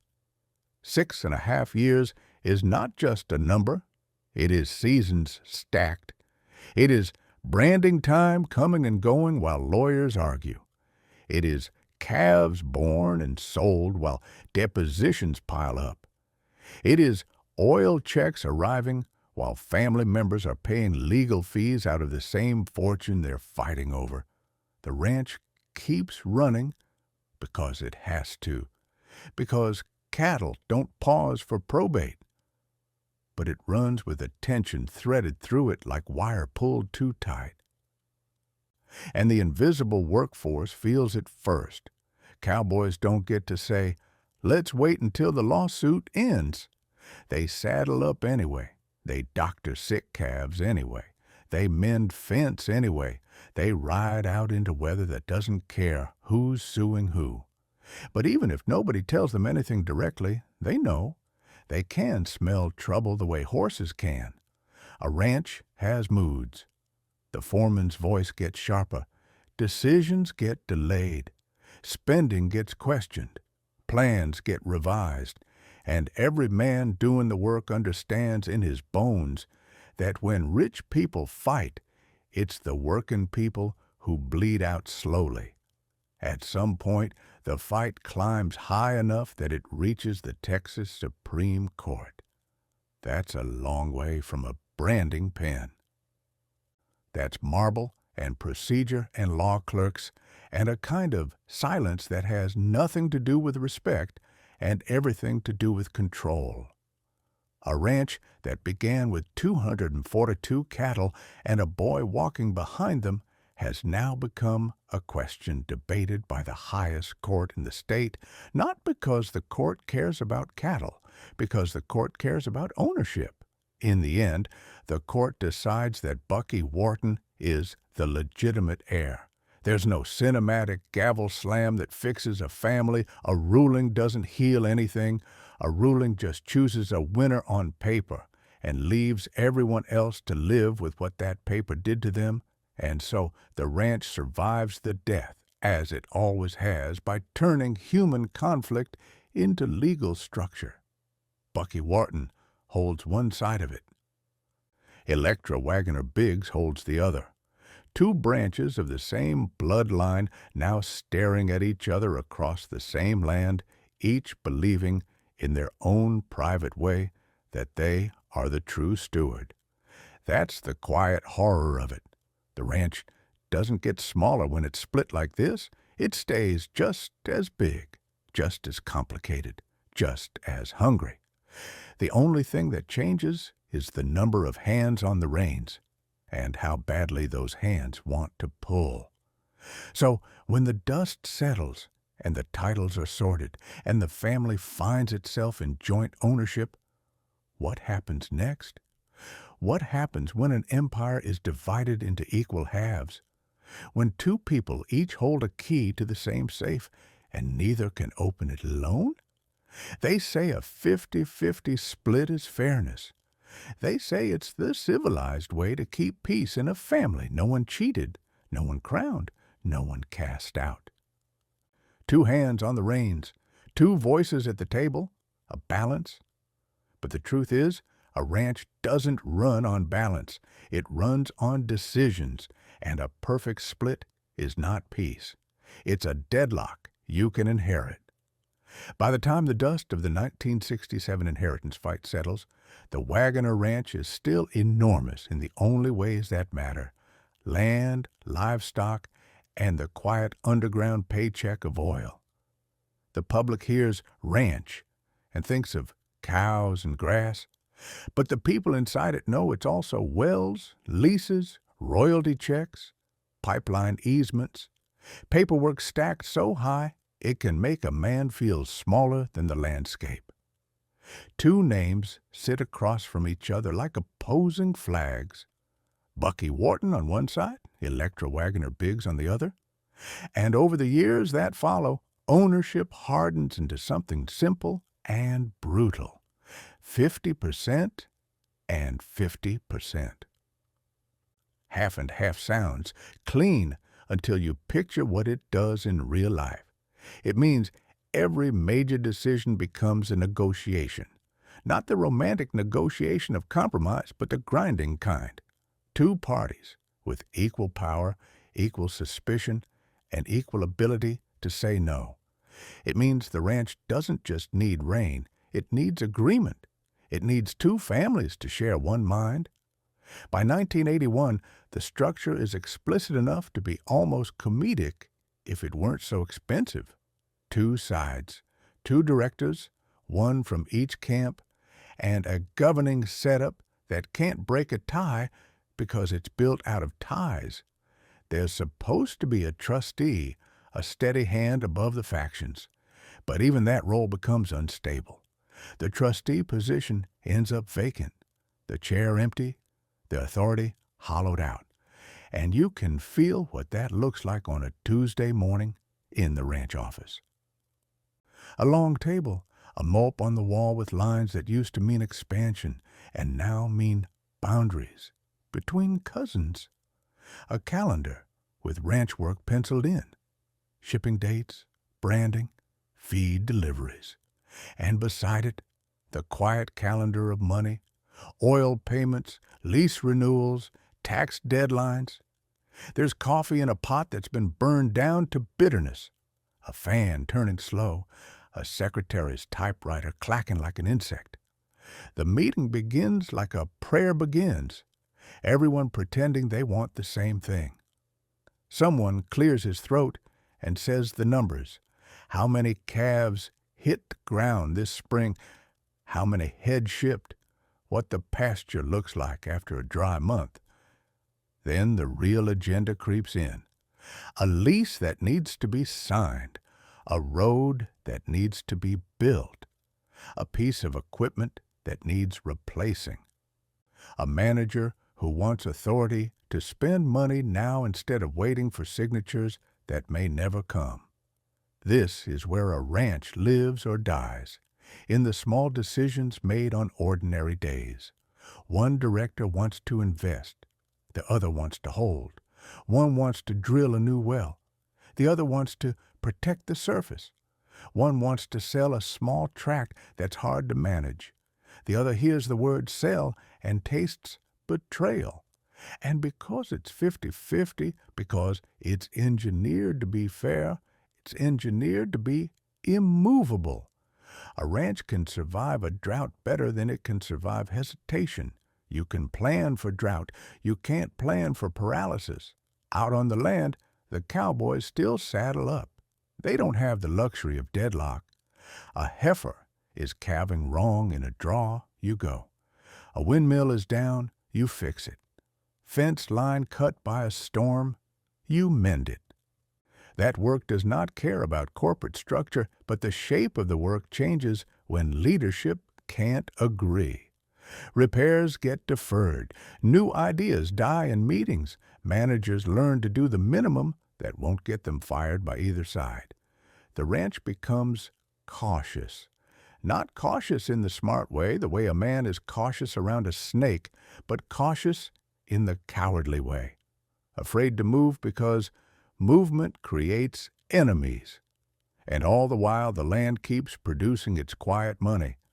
Oil doesn't ask whether the heirs get along. A well pumps whether the family is at Thanksgiving together or on opposite sides of a courtroom. That oil income becomes a kind of anesthesia. It dulls the pain enough that the ranch can stagger forward without fixing the wound. But anesthesia doesn't heal anything. It only lets you ignore the infection. There's a particular kind of bitterness that comes from owning something you can't control. From watching your half of a kingdom sit there, heavy and valuable, while someone else's half keeps you from steering it. It's like being chained to a safe that's full of cash, while the key is split in two, and the other half of the key belongs to a person you no longer trust. The family myth says stewardship is sacred. The reality is stewardship is power. And when power is divided equally, it doesn't become gentle, it becomes contested. Every decision becomes symbolic. Every pasture becomes a battleground. Even the employees get pulled into it, whether they want to or not. Who hired the foreman? Which side does he belong to? Who does the ranch manager call first when something goes wrong? In a healthy operation, the ranch speaks with one voice. Here, it speaks in two voices that interrupt each other. So the years pass with that tension baked into daily life. Not a single dramatic blow, but a long grinding that wears down trust the way sand wears down stone. People begin keeping notes. People begin saving letters. People begin treating conversations like evidence, because that's what deadlock does. It turns family into record keeping, and somewhere in that slow corrosion, someone begins to realize the obvious ugly solution. If the structure won't let you win, you change the structure. If the ranch can't be steered together, then maybe it shouldn't be steered together at all. Maybe the only way to end the stalemate is to end the partnership. So here's the hinge the whole tragedy swings on. When you've spent years trapped in a perfect 50-50 standoff, 2 directors, 2 camps, a vacant trustee chair, a ranch too big to pause, what happens the day one side finally stops negotiating and puts it in writing, black ink on white paper, a termination date that turns a family problem into a legal war? They say family wars begin with shouting, a drunken Thanksgiving, a slammed door, a fist through a wall. That's the legend version, human, theatrical, something you can point to and say, that's where it all went wrong. But the truth is colder than that. Most dynasties don't crack from noise. They crack from paperwork, a letter, a date, a signature that doesn't tremble, the kind of violence you can file. By the late 1980s, the ranch is still there, vast, fenced, producing, still the kind of place that makes ordinary men lower their voices when they say its name.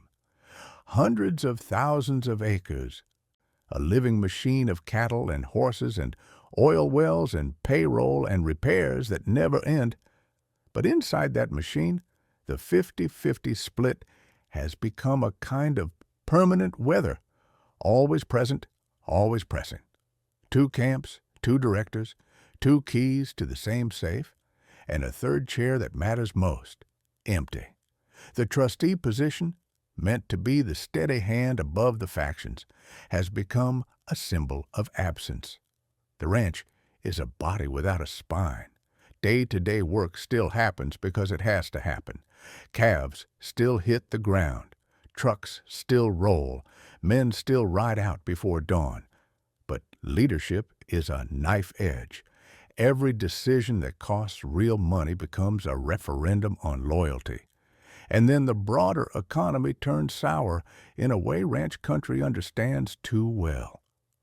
The oil bust of the mid-1980s, 1986, hanging in the air like a bruise, doesn't just hit the men in hard hats.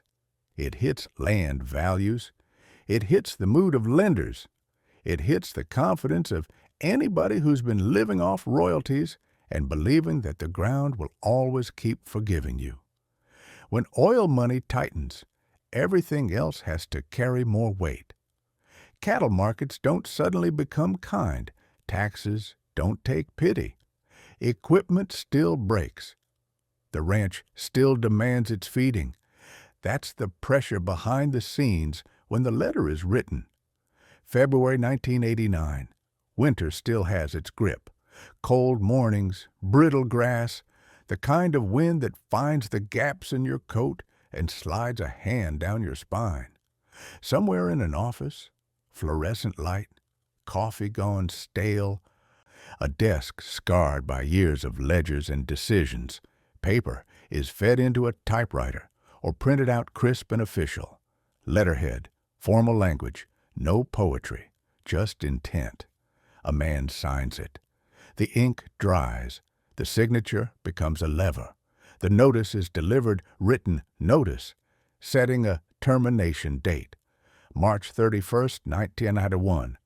2 years, A long fuse, long enough to pretend this is still civilized, long enough to work something out, long enough for everyone to lawyer up and still tell themselves they're not at war, long enough for the ranch to keep running while the human beings steering it begin positioning themselves like armies.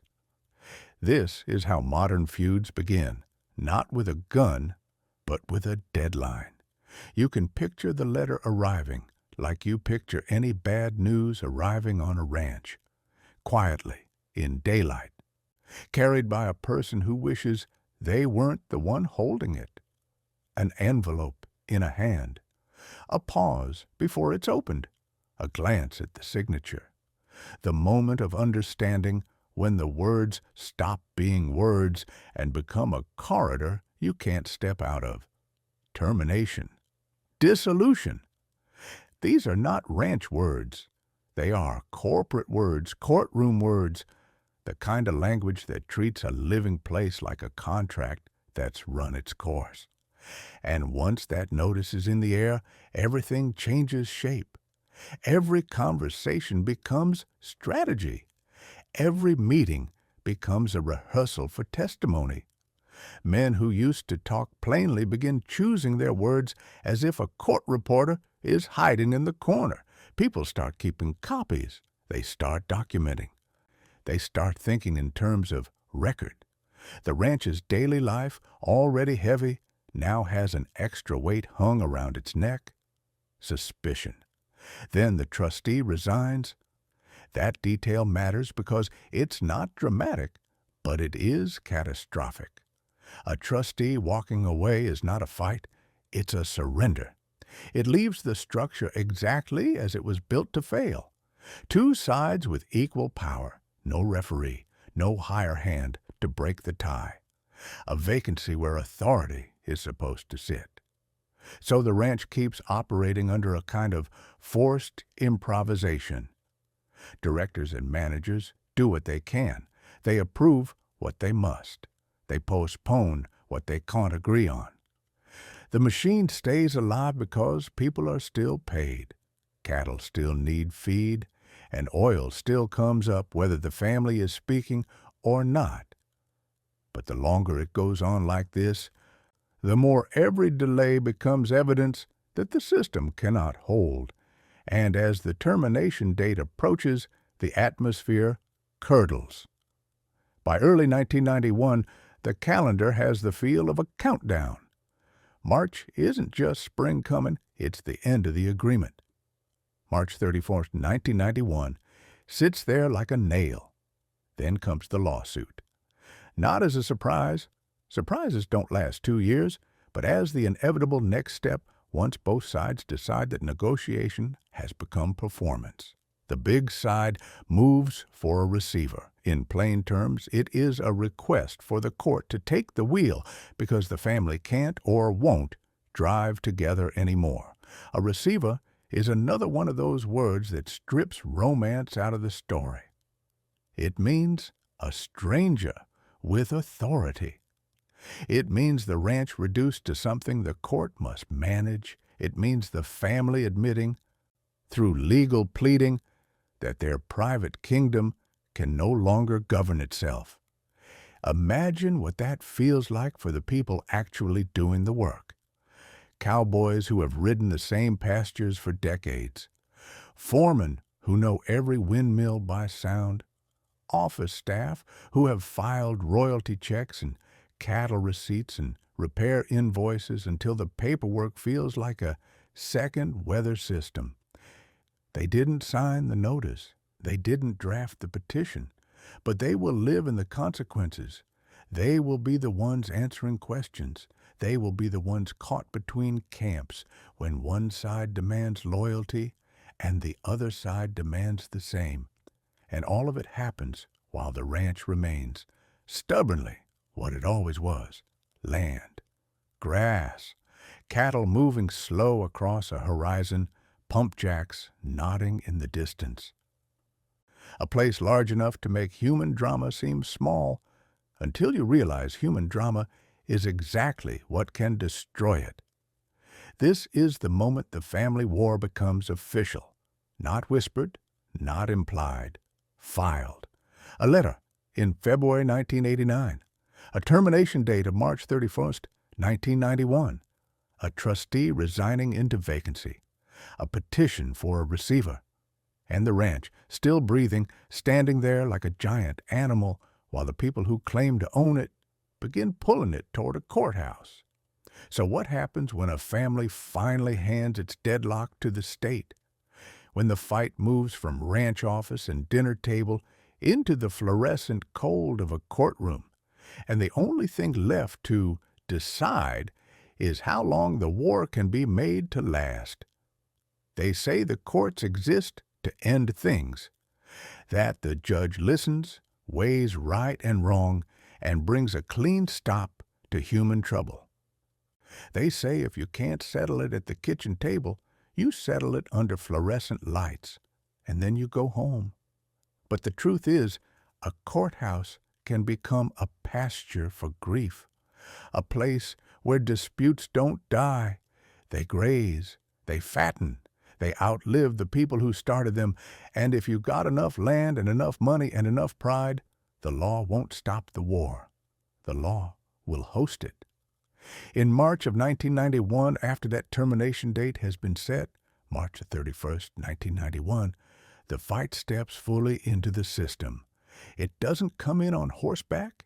It comes in cardboard boxes, bankers' boxes, heavy enough to bow a man's arms, full of correspondence and minutes and valuations and grievances that have been sharpened into allegations. The courthouse in Vernon becomes the center of a storm that doesn't look like one from the outside. Same brick, same flag, same creak of the doors. But inside, the air is always a little too cold, and the work is always too slow. You can picture the hallway, waxed floors, scuffed at the edges, the smell of lemon cleaner failing to defeat the deeper smell of old paper and stale anxiety. A bailiff in a pressed uniform watching people the way a man watches cattle at an auction. Calm on the surface, ready for a sudden surge. Lawyers in suits that don't fit the county's weather, carrying legal pads like shields. Family members sitting apart on benches, close enough to see each other's faces, far enough to pretend they're not watching. And while they sit there, time keeps doing what it does on a ranch. It keeps coming. Out on the land, calves are born whether a petition is filed or not. Windmills still break. Fence still goes down in storms. Oil wells keep nodding. Men still clock in. There are paychecks to sign, and the ranch must still have a hand authorized to sign them, even while ownership is being fought over like a carcass. That's the cruelty of it. The ranch is not a painting you can hang on a wall while you argue. It's a living operation, a machine that has to keep eating, and every month the machine runs, the lawsuit grows heavier, because now there are more numbers, more decisions, more chances to accuse the other side of misconduct. The arguments become technical, not because the emotions aren't there, they are, but because emotions don't move judges. Definitions do. The language turns sterile. Receiver, trustee, directors, abatement, dissolution. People begin speaking as if the ranch is not a place, but an arrangement that can be unwound like rope. In 1991, the ranch is still measured in the kind of acreage that makes ordinary Texans blink. More than 520,000 acres spread across counties like a private continent. And the money tied to it is not ranch money anymore. Not just cattle sales and horse breeding, but oil revenue, land values, mineral rights, the hidden wealth under the surface that turns a family disagreement into a legal disaster. Valuations get spoken aloud in rooms where the air conditioner hums and the court reporter's keys click like rain on tin. Land alone is put around $110 million in 1991. The broader estate is estimated around $330 million. Numbers like that don't settle anyone down. They make people sit up straighter. They make every compromise feel like surrender. And outside those courtroom walls, the larger economy is doing its own quiet violence. The aftershock of the 1980s oil collapse still lingers in the psyche of Texas money. Land values don't feel guaranteed. Energy prices can drop like a rock. That uncertainty becomes a weapon, too. Because if one side can argue the ranch is worth less tomorrow, they can argue for decisions today that favor their survival. The market becomes a silent third party in the feud, pushing its thumb on the scale. Years pass the way they do in lawsuits like this, slow, then suddenly faster when you look back. There are hearings where nothing seems to happen except words. There are orders telling parties to explore settlement, as if the problem is simply a lack of imagination. There are pauses, abatements, where the case is effectively told to sit still, and meanwhile the ranch keeps running, supervised by people who are always aware that any decision can be replayed later as evidence of bad faith, and the human cost keeps accruing in the background where the court doesn't look. A foreman still has to decide whether to cull cattle in a dry spell. An office manager still has to negotiate with vendors. Cowboys still have to ride into weather and fix what breaks. But now they do it under a shadow. Who is their employer, really? Which side is watching them? Which signature will be challenged next month? It's a peculiar kind of stress, to keep a ranch alive while the people above you are trying to legally dismantle the thing you're working for. Then the war outlives its founding generation. In 2001, Electra Waggoner Biggs dies. That date lands like a dull thud. No fireworks, no closure. Just another proof that time does not care about family pride.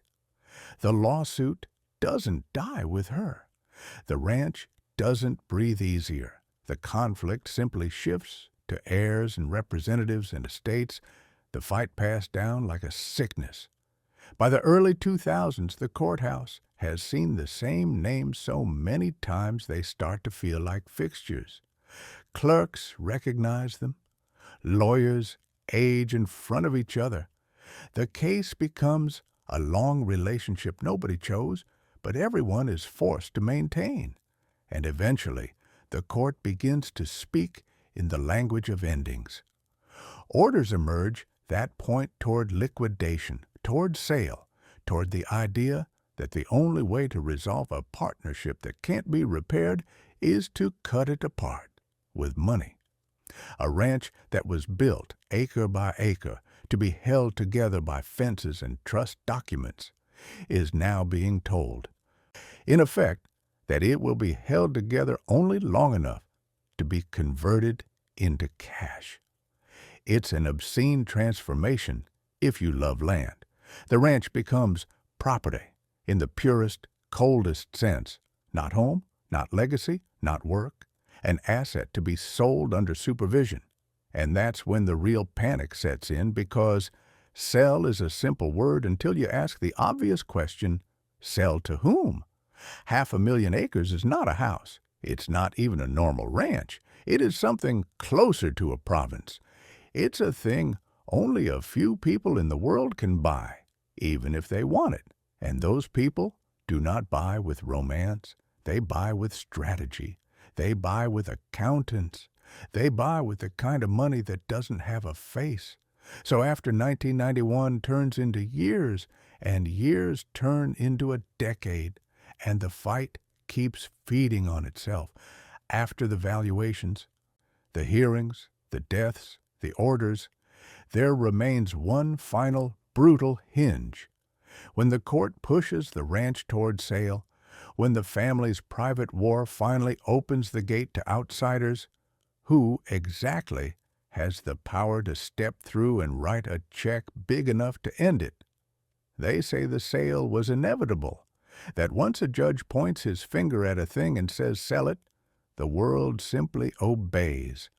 They say the ranch went to market the way a house goes to market: listed, shown, bought, closed, clean, administrative, like changing a title on a truck. But the truth is, 500,000 acres does not sell the way anything normal sells. It doesn't change hands like property. It changes hands like a country. And when a country is forced onto the block, the buyers who show up are never the ones who grew up in it. It begins, as these endings do, with a number that sounds unreal even when you say it out loud: $725,000. That's the asking price when the Waggoner Ranch is put up for sale in August of 2014. $725 million. A number so big it stops behaving like money and starts behaving like weather. Something you talk about because you can't do anything else with it. Out on the ranch, men still fix fence with pliers and baling wire, still drink coffee out of dented cups, still count cattle one head at a time. But on paper, the place has become a figure with commas, a headline, a rumor that carries across boardrooms and private jets.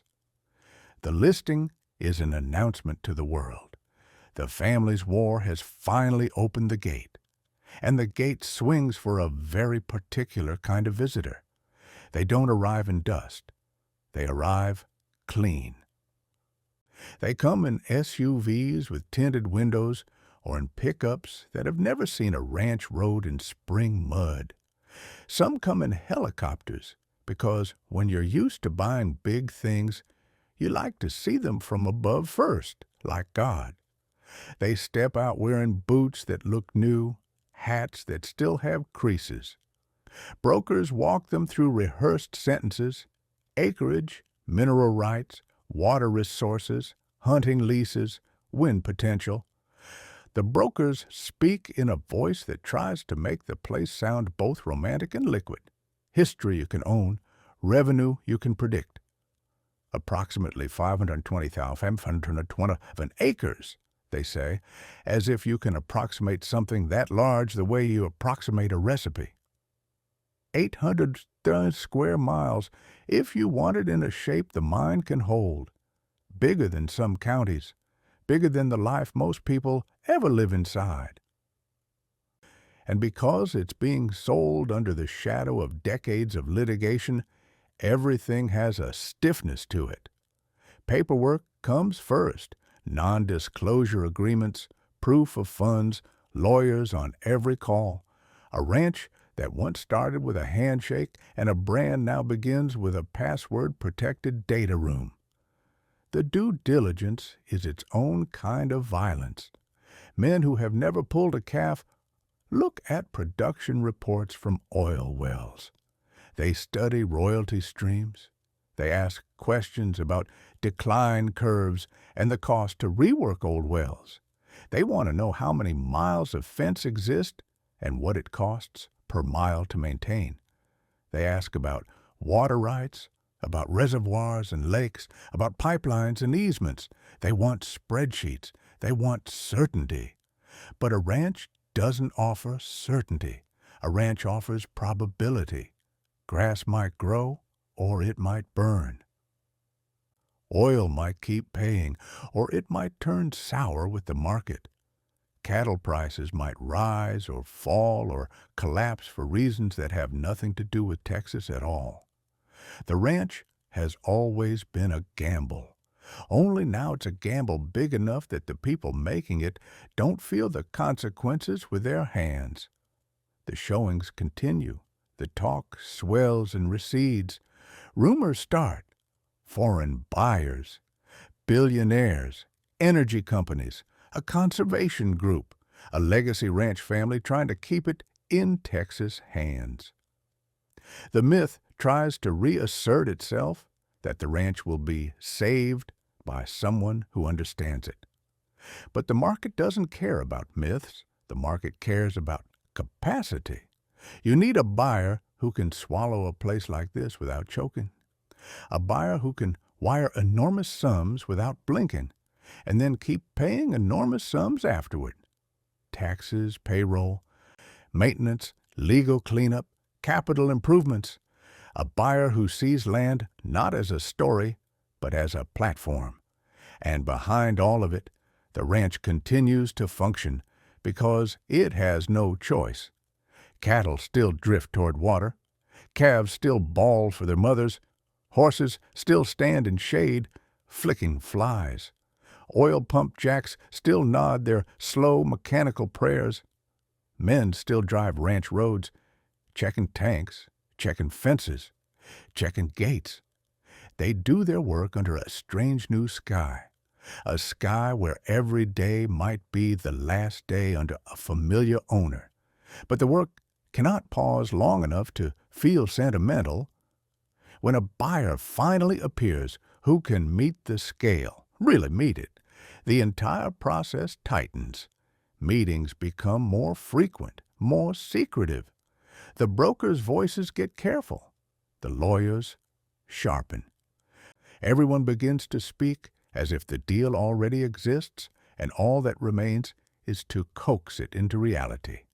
And then, in February of 2016, the sale happens. Not with fanfare, not with a parade of cowboys riding into town.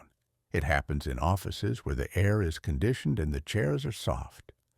It happens in signatures, again, and in wires transferring funds that most people can't imagine earning in 10 lifetimes. The buyer is Stan Kroenke, a modern American baron with money built far from the smell of cattle, a man whose wealth speaks the language of real estate, capital, and scale. For the ranch, it is less a purchase than a change of era.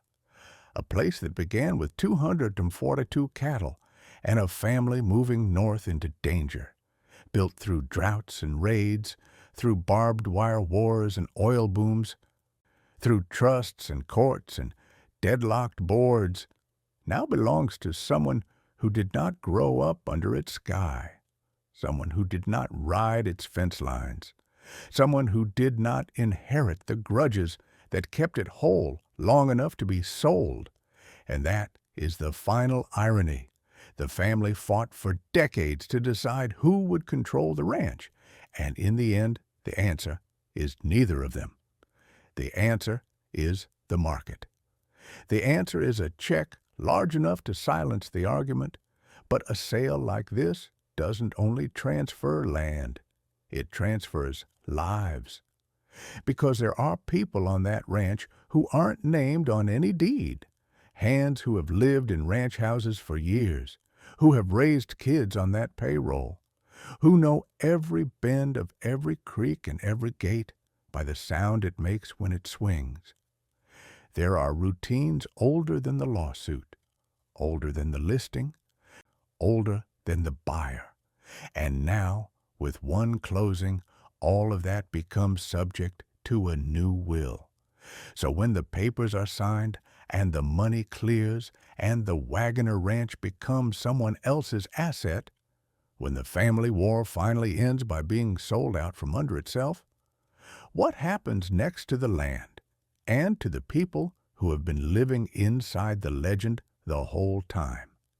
It ends the way it began, inside a courthouse that does not look like it could hold a continent.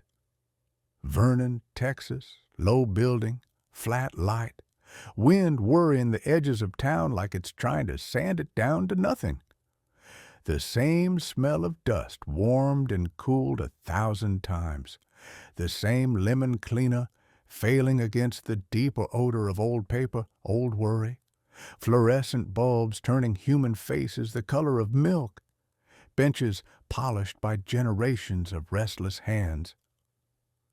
And somewhere in the air still that word, liquidate, like a cold coin pressed to the tongue.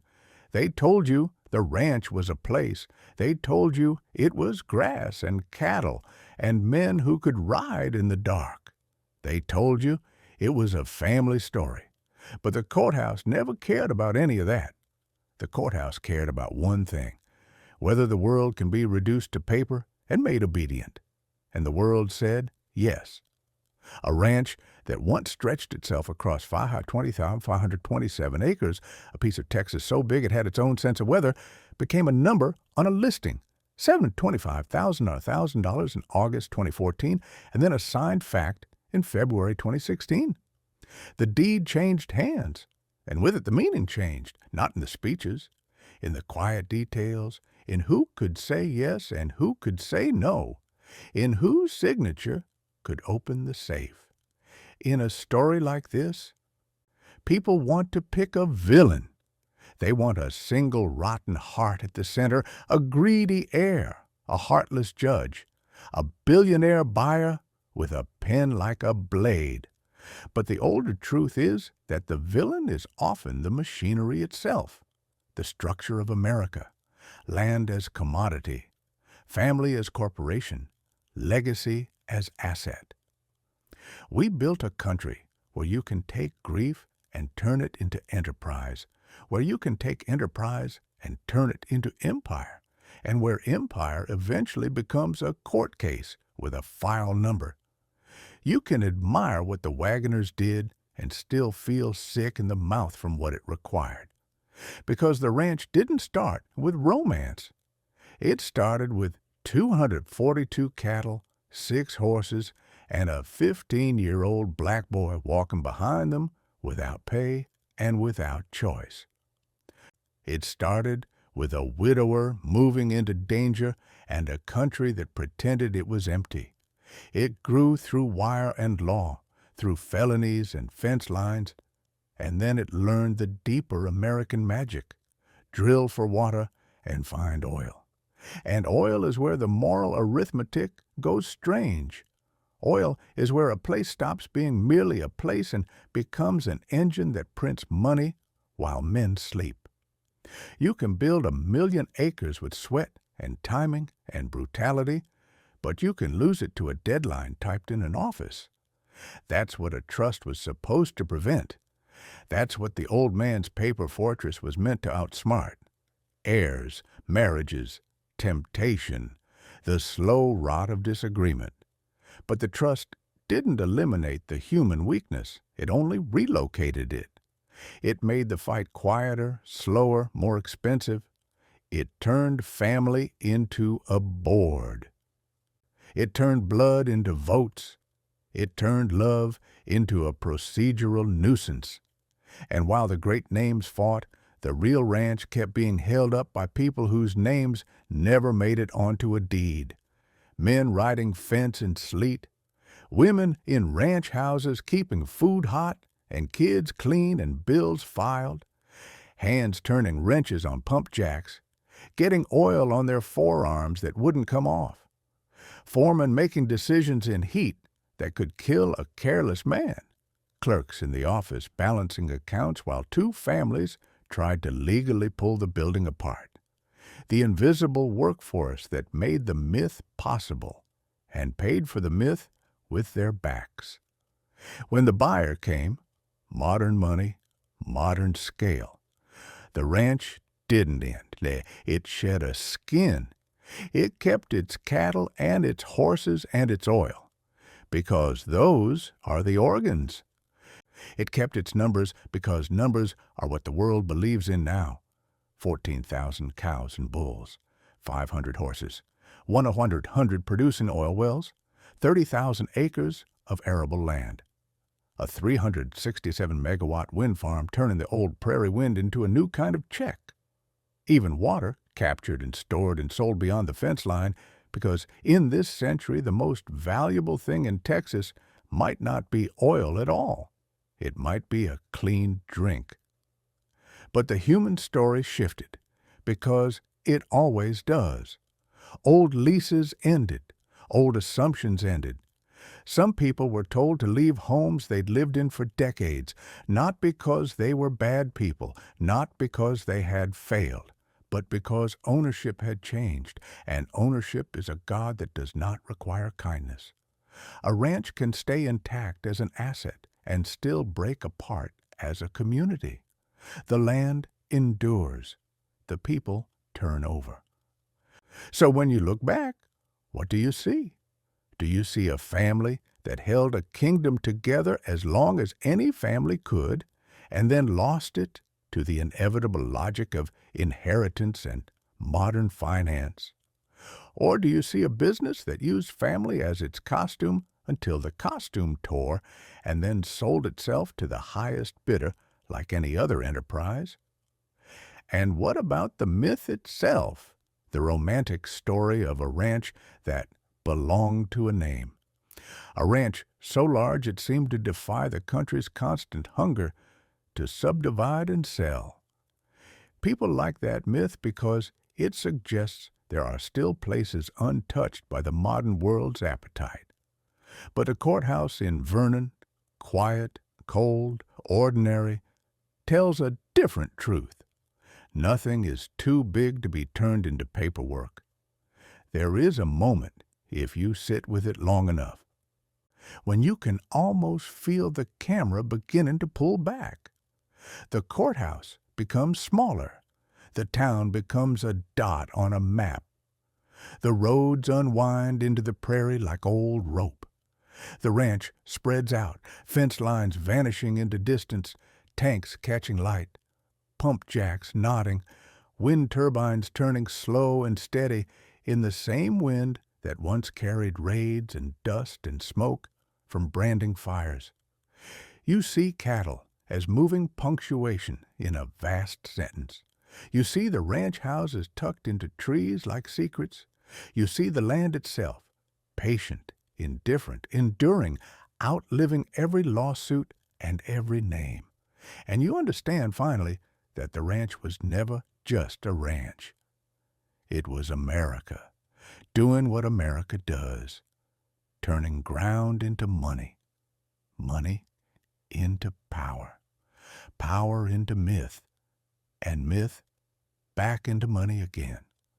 So, when you think about the legend you were handed, the handshake story, the grit story, the family story, when you think about that first cold word in that cold courthouse and the way it made 500,000 acres obedient, tell me this: when a legacy can be liquidated, what is truth worth, and whose story did you decide to believe?